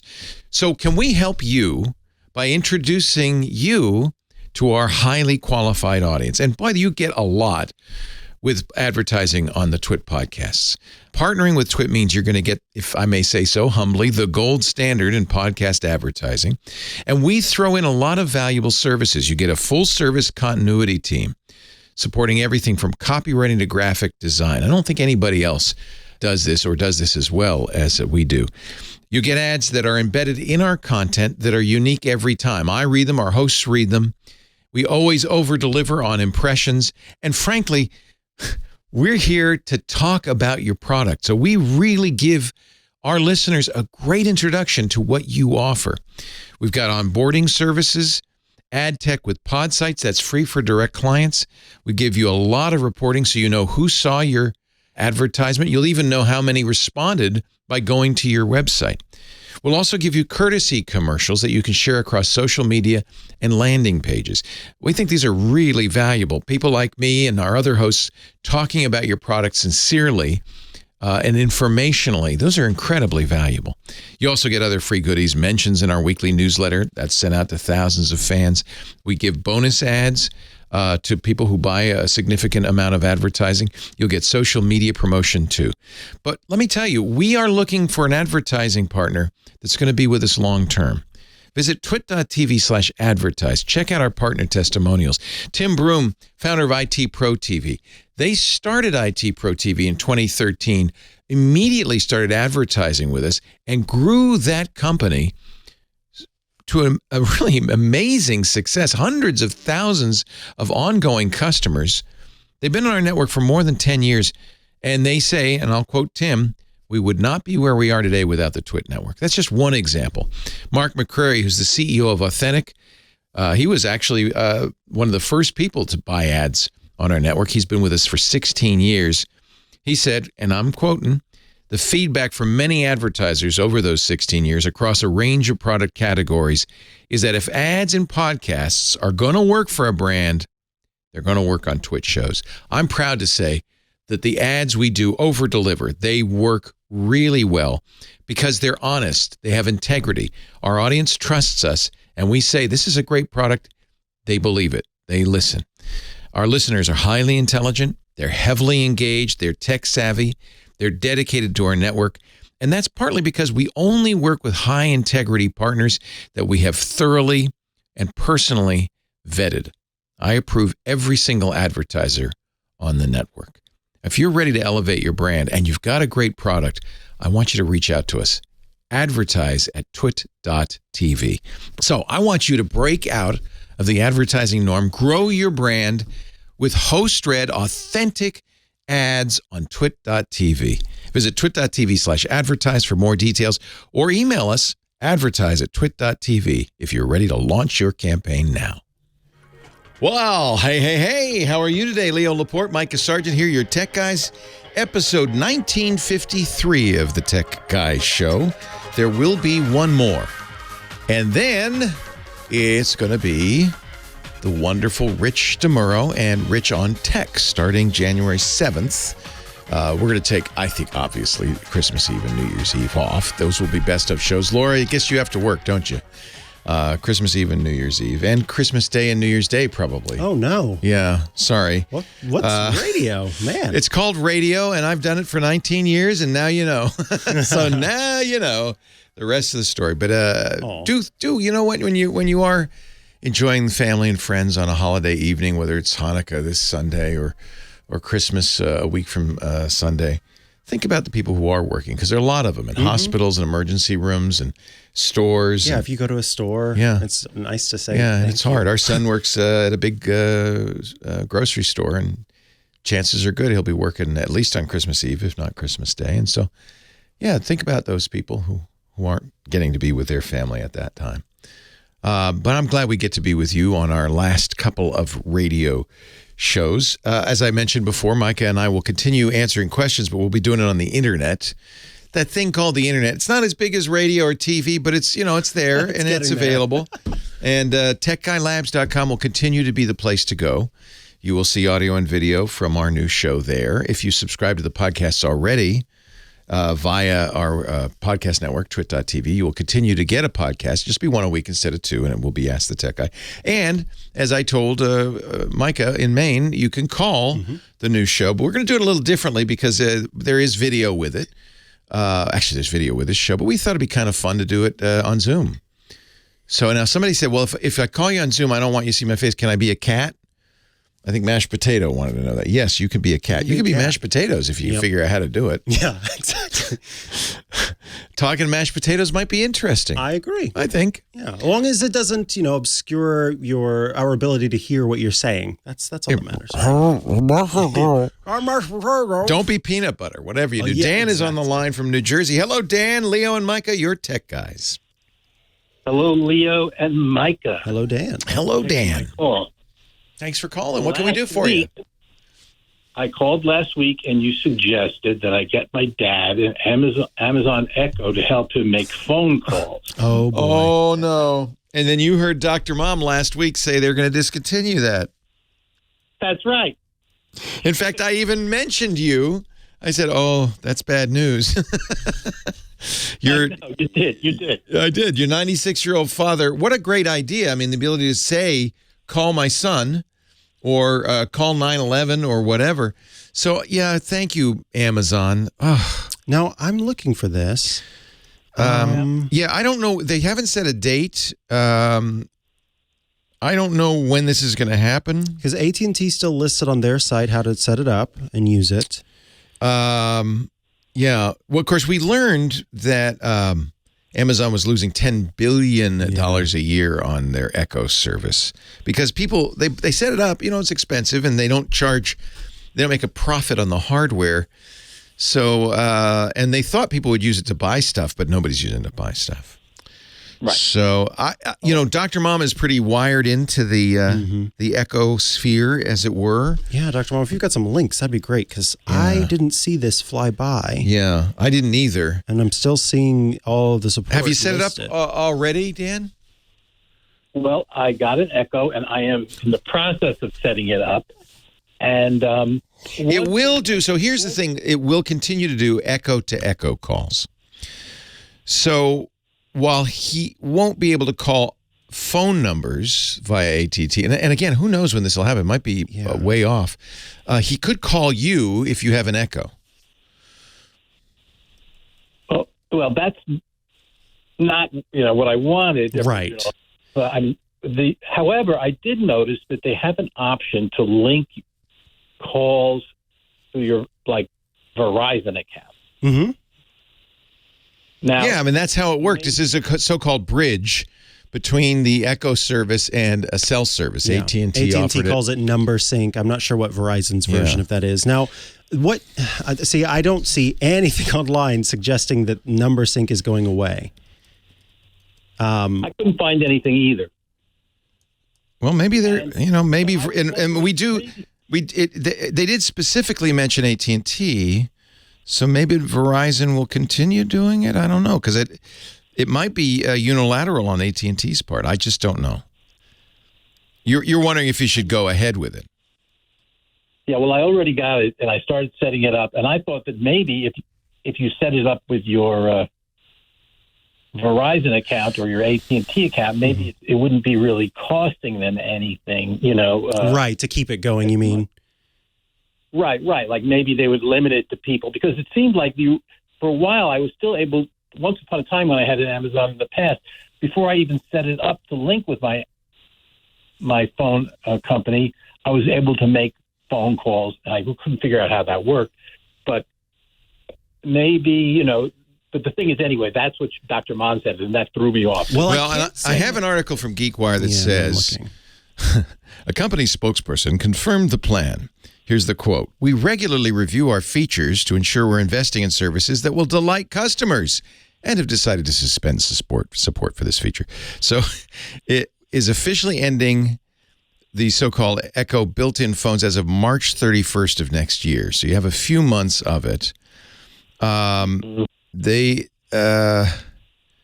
It might be that Google and I don't know. I don't know what's going on. It says Amazon is continuing to invest in the Echo experience within the Echo app to provide customers with a seamless way to access their favorite features and experiences. This is not the same thing. This is what's confusing. This is specifically talking about how on Android devices you can basically use Alexa instead of like a Google Assistant or something else. Oh, no, I'm looking at the wrong one then. Okay. So I still am not seeing. So here's what I would say for you, Dan. There's no harm in setting this up right now. Especially since you already bought it. Since you bought it, you can use it. And yeah, so now I'm getting confirmation. It is not Echo devices. Those are still going. It's whenever people were using it with smartphones. So I think, and I'm not seeing anything that suggests otherwise, that people will still continue to do this. We'll have to see if that changes, obviously, in the future. But for now, yeah, there's no harm in setting it up since you've already got it. And there is, as far as I know, no end date. Right. Just that they're going to stop doing it. So here's a long link. Maybe I could use a HomePod or something in the future or something like that. I think they might do it. I'm not sure. But I don't know. I mean, I think right now this is the best way to do it. What else could he do? So his dad's obviously got some mobility and agility issues, wants to be able to make phone calls without having to, dial a number on a phone. Is there anything you can voice activate a phone call with? So yes, you could connect it with Skype or with Zoom or with one of those platforms and then do that. But the problem with all of those, Dan, is that then there's more thinking and steps involved that your dad would have to do. So he would have to remember to say, hey, you-know-who, ask Skype to call this number, as opposed to just saying, call this number. Those are two, that's much simpler to be able to do. So I can't think of anything that is as simple as having that set up where it's connected to the phone number. I almost made it out of here before Dan called back. It's that close. Let's keep listening. Maybe we'll come up with something. It was such a perfect answer. I feel bad because thank you, Amazon. I mean, this is one of the problems, frankly, with the tech industry is they abandon stuff. I guess this is true of any company. If they are abandoning this. I mean, Ford didn't keep making the Edsel no matter how much you liked it, right? I just don't know. Something he can talk to. Some phones you can talk to, certainly. You could take an iPhone and talk to it. Yeah, you could exactly. You could say, "Hey, SIRI, call this number." Yeah, right. But the Echo was perfect because it has a built-in speaker. It was loud. It had a built-in microphone, so he almost didn't need. And I can't stress this enough. I have no confirmation that it's going anywhere. We can't find that article. Yeah. So why not just use what is available? And you know what? Keep watching on Sundays this show. I will keep an eye out. We'll keep an eye out. We're going to try to find out what's going on there. Yeah. Thanks a lot. It was such a good solution, Dan. I'm sorry. Okay. Poor Dan. I feel terrible. Does Google do the same thing with its Google Voice? I don't know. Can you call? What we're looking for, just so you can visualize this, the way the Echo works is you can say, hey, Echo, call. You could say call 423-867-5309 if you want. Or you could say call my son, and if it's in the phone book, there's a phone book in the Echo app on your phone. If it's in that phone book, they'll call that number like a phone. And then you can talk to it like you're on a phone call. It becomes a speakerphone. I mean, certainly you could do that by pairing that Echo to an actual phone. Can you use a HomePod to make phone calls with an iPhone, for instance, with SIRI? Yes. You can? Yes. As long as the iPhone's in the home. So that's what he was saying. So you get him an iPhone, put it in a drawer, pair the HomePods to it, and then he could say, hey, Shlomo. Yeah, let's say phone. Make a phone link call. It. So see, Apple's unlikely to take that away because essentially all it's doing is just it's using the voice from the phone. Yeah, I mean, one of the nice things about an iPhone right now, if you have a Mac or an iPad, when my phone rings, I can answer it on any Apple device. And in fact, I'll be sitting on my laptop, and I'll answer it on the laptop and have a conversation with the laptop, just like I'm on the phone. It even has some different commands. So again, we're linking this in the show notes. By the way, I also linked to AT&T's page to set up the ALEXA device with number sync, and Verizon's page to set up the number share, is what they call it, with ALEXA. But in going back to the HomePod, you can say, of course, hey, you know who, call. And the example they give is Henri, my dog's name. And then you can also say, hey, you know who, redial the last number. Hey, you know who is calling right now? That's or cool. Answer the phone. And then, of course, you can say, hey, SIRI, hang up. So all of those can be done with the HomePod. Apple is very much likely to keep that going with an iPhone because it sells simpler, iPhones, and they make money on that. It's just having, they call it continuity, having the capabilities of the iPhone on all your other Apple devices. So yes, that would probably be a good alternative way to do it. 8888 Ask Leo. Of course, you can call with a question, but you can also call with a suggestion and with an answer. So if you've got a way to do it, looks like you can make carrier calls on your Google Nest or Google Home speakers and displays. So Google has that support. We'll put that link in the show notes too. TechGuyLabs.com. Rich DeMuro, the author of 101 Handy Tech Tips for the iPhone, and soon to be your Rich on Tech guy on the radio. Hi, Rich. Hey, Leo. You hey, getting Mikah. excited? How you guys doing? Your last Saturday. I'm excited, but I'm also sad. I've been watching the show, and I just, you said goodbye to Johnny Jett, like you're never going to see him again. I mean, what's going on here? I want to send you, and I don't know if you're interested, but I'd like to send you all the guys who have been on the radio show. You can pick and choose, obviously. And if any of them you would like to have on from time to time, I'm sure they would love to join you. And I know the audience would love to hear from them. So I'll send that along. I wanted to ask you, though, what do you tell me about the show? You're going to start January 7th. It'll be your first episode. Obviously, we're not going to make them work Christmas Eve or New Year's Eve.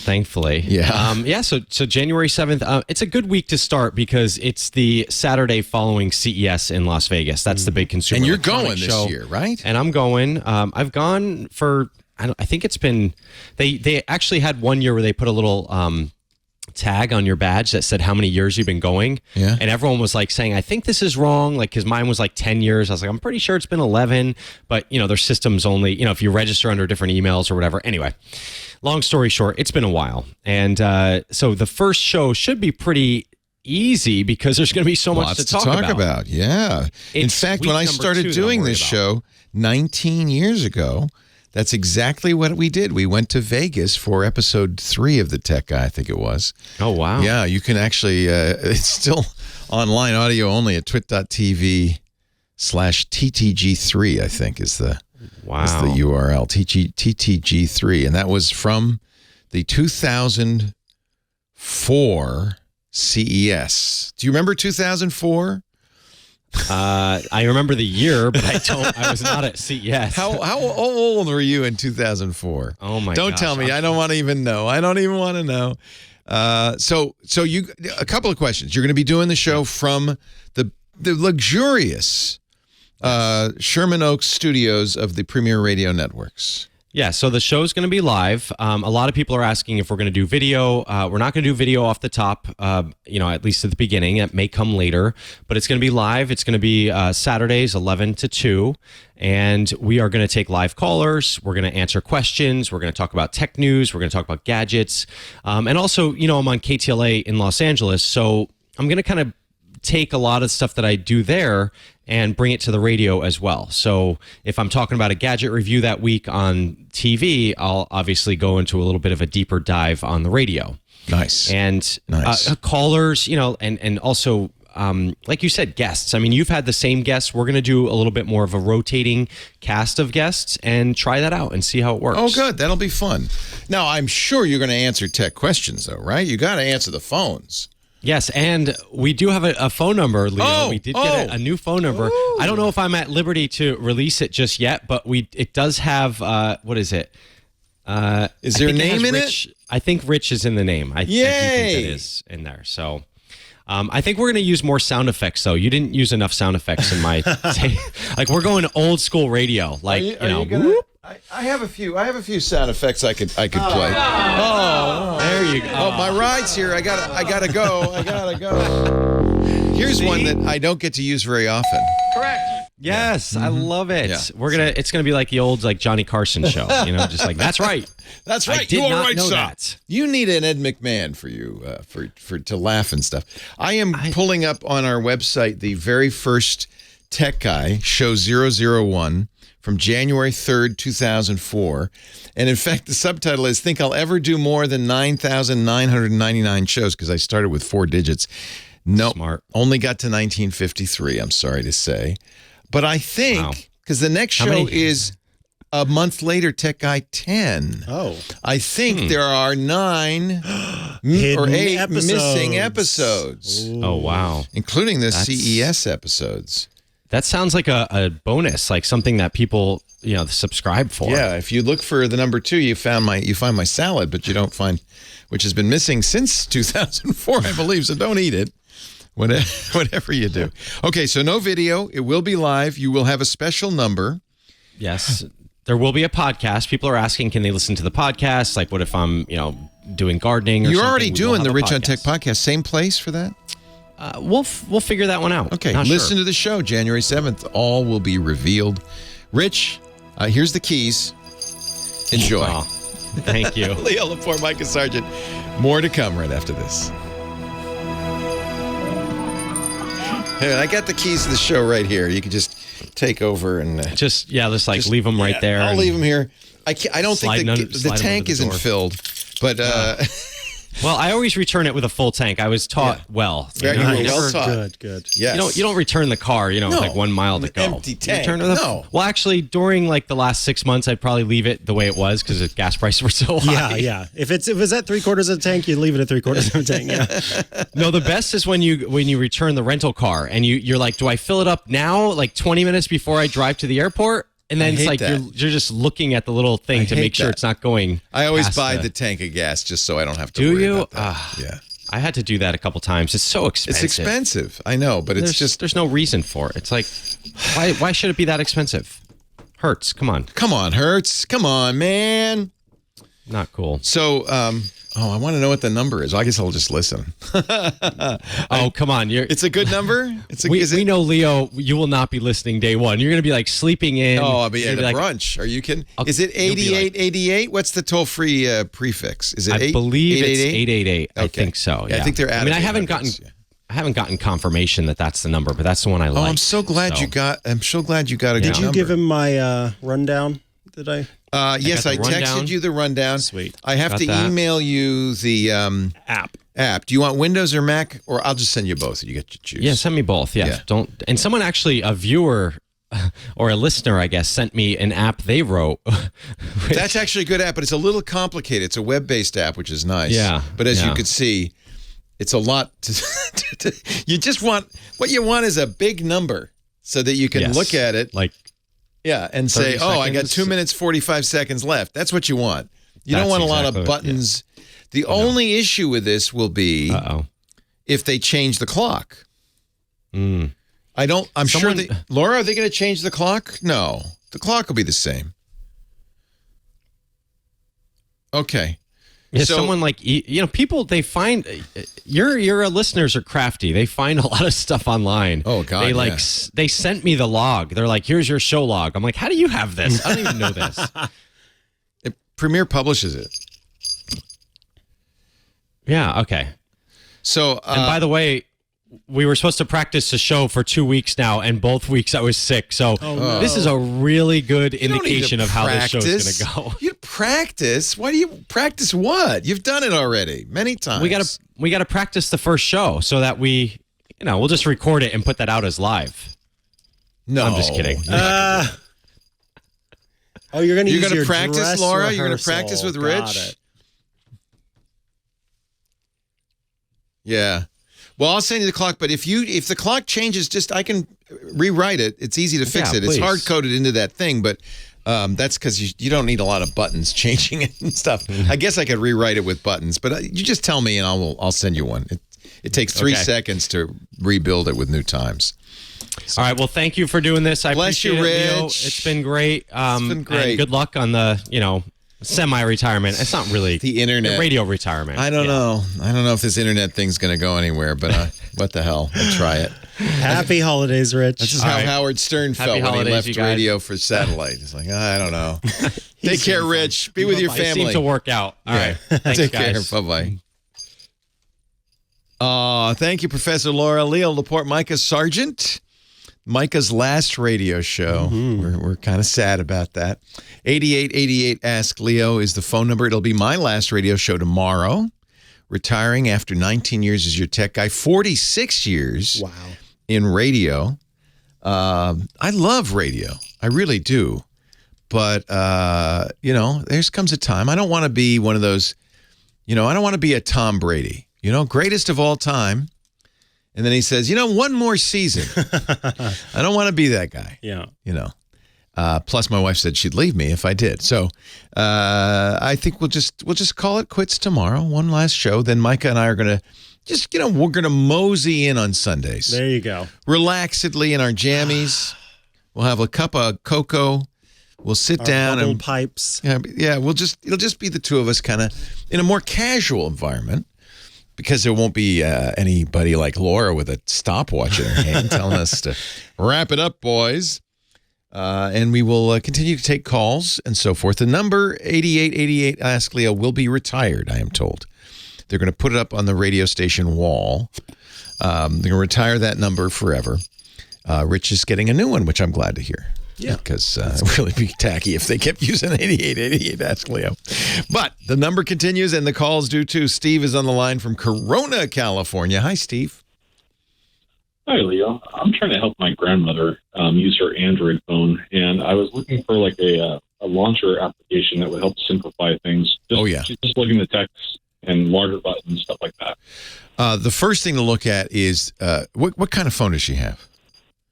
I don't know the particular model. So Samsung has a simple interface. If she's got a Samsung, that's easily the most popular Android phone. So the chances are pretty good she might have a Samsung. So ask her about that. And in the settings, there is a choice of simple. Other manufacturers may do something like that. I don't know. Google does not, unfortunately. But there are some really good third-party launchers too. In fact, that's one of the great reasons to use Android. With Apple, you can only, it's Apple's way or the highway. But with Android phones, and Google is very happy for you to install a third-party launcher. Probably the simplest is called Simple Launcher. It's free. It's designed for older folks, older users. You should go into it because you can with the settings. Are you going to be visiting Grandma, or is she doing this by remote control? Oh, no, I'll have to go visit. They live in Prescott, Arizona, so it's a drive. Yeah. It's probably worth doing that, though, because it's a hard thing for her to figure this all out. But when you put Simple Launcher on there, your first thing you're going to do is go into the apps and the default apps section and say, I want this to be my launcher, so that it'll always launch for her. The second thing to do is actually go into the settings and set it as large as she needs it to be. You can increase the size of the fonts. You can increase the zoom. The default has a total of 9 icons on the screen. Maybe that's not big enough for her, so there's certainly things you can do. One of the things you'll see in Simple Launcher is there is a section in the settings for SOS settings. I think that's really great for older folks. So there's some good things in that Simple Launcher. There is actually one that's even bigger. I think it's pretty ugly, but it is designed for people with eyesight problems. So, ugly to me is probably beautiful to them. It's called Big Launcher. It's big. It's big. And it is not free because they have their own calling program and their own texting program. It redesigns the whole phone. But certainly worth taking a look at. Not expensive. It's free to try, and then they have in-app purchases and like that. And then finally, well, actually not finally, I would definitely, if she's on a Samsung, look at the easy mode. That's in the Samsung settings. It's not as easy as some of these other ones. There is something called Senior Safety Phone. I've never tried this one. It has ads on it, so it's ad supported. But I'm seeing one called Elder Launcher, and what I like about it is as I scroll through the reviews, the developer seems very good about listening, and so there have been some updates made to improve upon it from people actually using it. That's kind of critical. You want somebody who's responsive. Well, it's easy to write a launcher, relatively easy if you've written Android apps before, so a lot of people try them, but you want to get one that the developer didn't write it and then leave. Walk out. I'm done. Oh, job done. You want somebody who's going to really be responsive. So what was the name of that again? Elder Launcher. Okay. Yeah, Elder Launcher. I will also put a link in the show notes to an article at makeuseof.com. Best simple Android launchers for parents and grandparents. This is certainly a category that Android excels in. I wish Apple did something along these lines, but really Apple, it's the way that the way that it is the way they want you to use it. They don't really give you many choices. That's kind of Apple's way to do it. So yeah. And if by the way, if she has kind of an older phone, did she buy it? Mm-hmm. I don't know. Yeah, it might be worth a trip to her phone store because often, especially if it's a much older phone, they want to get you off of it. So, for instance, Verizon's turning off its 3G towers at the end of this month, in a few days. So they may offer you a free or very inexpensive upgrade to a Samsung phone, often an A-series phone, that might be worth it. You want a bigger screen, right? And so older phones have smaller screens, so the bigger screen will help her an awful lot. Well, thank you very much, Leo, and thank you for adding to my AM radio addiction for many years. Thank you, Steve. Thanks for helping your grandma. That's a really nice thing to do. That's great. Well, you gentlemen have a wonderful weekend. Have a happy holiday, Steve. See you later. Ann in Fullerton, California is next. Hi, Ann. Hi, Leo. First of all, I have a real quick question, but first of all, I just wanted to wish you and Mikah a fantastic future. Thank you. Thank you. Mike has got a great future. I'm pretty much at the end. Oh, stop. No, don't say that. Leo, I was listening to some of these business programs, and they were saying that all of the new electric vehicles will not have the ability to get AM, FM radio anymore. Yeah. And I was They do have, most of them have FM. Teslas don't have AM. And the reason is the way AM works, the car is the antenna, and it's making so much noise on those frequencies that the AM doesn't work very well. Oddly, my Mustang does have AM. So some electric cars do have AM, but yeah, I think the business guys are right that is probably not going to continue. I feel like every time someone is playing a satellite radio and it goes out about 5 to 6 times as they're just driving along, I think it's terrible. I think mostly now these days people just play stuff off their devices, phone. And your phone has AM radio, and you can listen to AM radio. It's just streaming over the internet instead of passing through the airwaves. Lots of people listen to this show, for instance, on their phones. Well, one of the other comments that was made was that they do have the ability to put some kind of a filter, but the manufacturers don't want to do that. And I was... Yeah, that must be the case, because I do know some electric vehicles that have AM radios. I think the Chevy Bolt does. It just may be that, I'll be honest, here I am on AM radio, and I've been doing AM radio since I was, 20 years old. Yeah. I think people just... The car manufacturers are kind of saying, yeah, nobody really cares about AM radio, so... but there's a lot of us that do. I know. Indeed. Thank you. On behalf of AM radio broadcasters everywhere, and I include myself in that, thank you. Yeah, I mean, there's nothing you'll be able to do. I guess you could take a radio with you. Or like you said, your phone can do that radio. Yeah, but I think that's really what's going on. And more you're going to see that is the phone is more than just an accessory for these modern vehicles. In many cases, they're using the phone's capabilities for maps, for music, for everything. And I think that probably is the way of the future. But the good news is most AM stations, including all of ours, are on your phone, on iHeart or TuneIn or one of the other iPhone apps, or Android apps, so you'll be able to listen. Leo Laporte, Mikah Sargent, the Giz Fizz coming up. The current... Oh, it's a party in here. The last visit from the Giz Wiz, Dick DeBartolo, to the Tech Guy Show. Dick DeBartolo at gizwiz.biz is our tech Giroux, our gizzard wizard, and he joins us every week with a crappy gadget or something that you might want to buy for somebody you don't care too much about. Oh, and this is going to be big, Leo. I have AM radio. Wow. It's got a future. It's got a future because it has a built-in LED light at the very top. That makes it real. Actually, first of all, I got to say, I love your hat. Santa's legs it's a chimney, and Santa's legs are sticking out the top. And I guess he's diving into your brain. God knows what he's going to find there. That is it. Yeah, and he's finding nothing there. And he's going, well, nothing. There's nothing to see here. There's kind of an echo in here.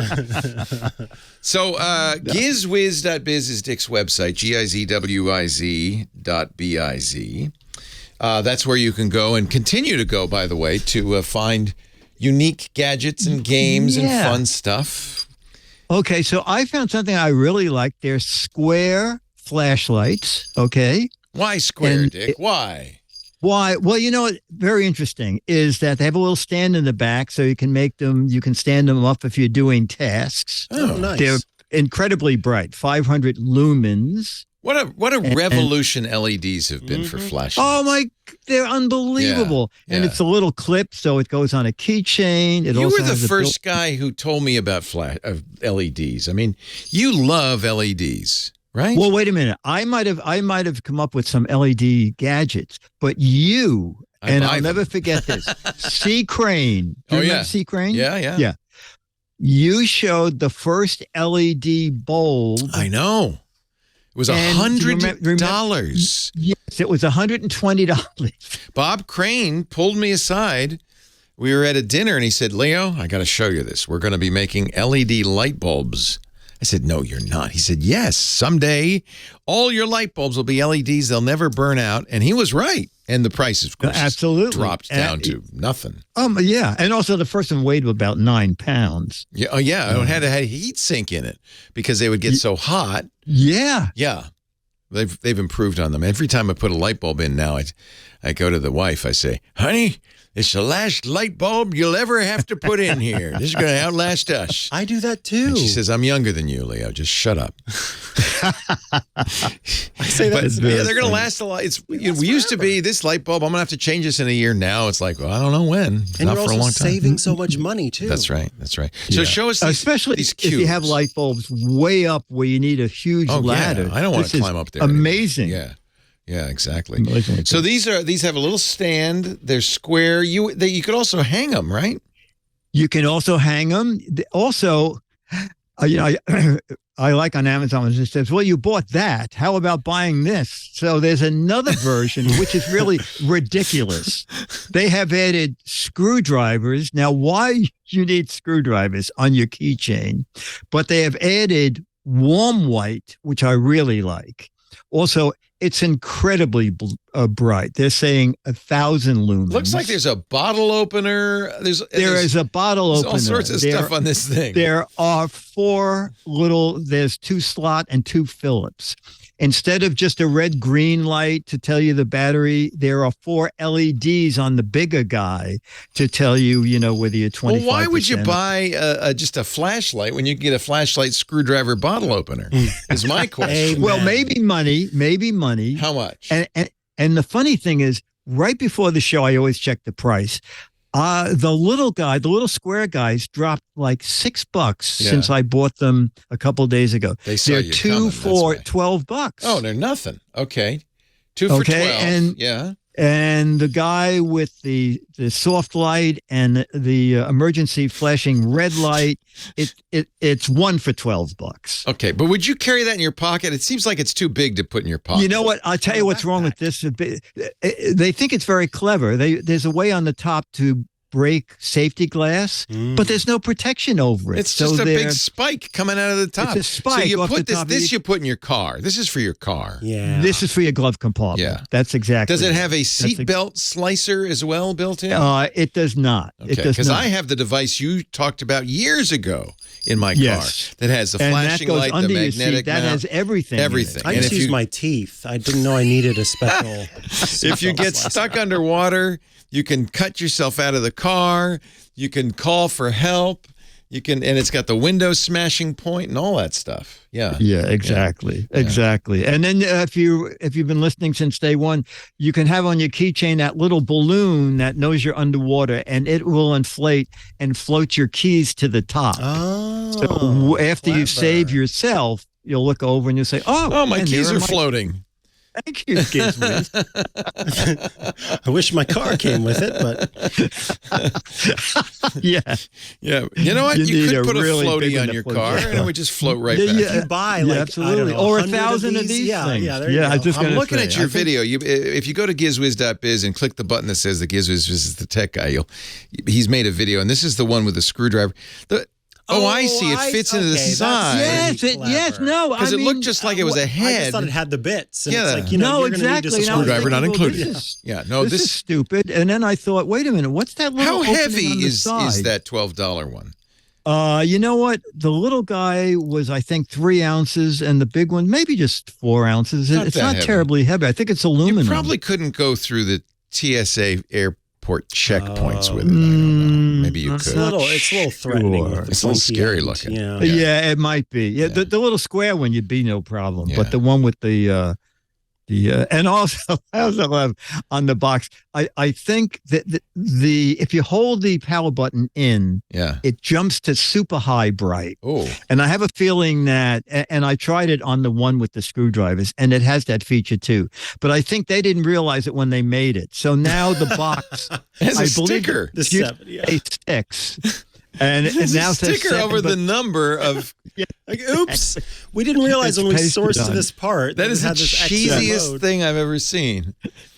Yeah, they just should have left it the way it was. Yeah, nobody would have noticed. Wait a minute, I counted it. There's 7, not 6. I want my money I back. feel bad for the person who had to go through and put all those 7s on there. He's got a job anyway, you know. Wow. Yeah, he does. Fair enough. Yeah, okay. So here's the best way to find this. I could give you the link, but why don't you just get the link from Dick's site? Gizwiz.biz, GIZWIZ.biz. By the way, when you are there, you want to explore around a little bit. There's a lot more to do on this site, including, so that was the Gizwiz Visits the Tech Guy button.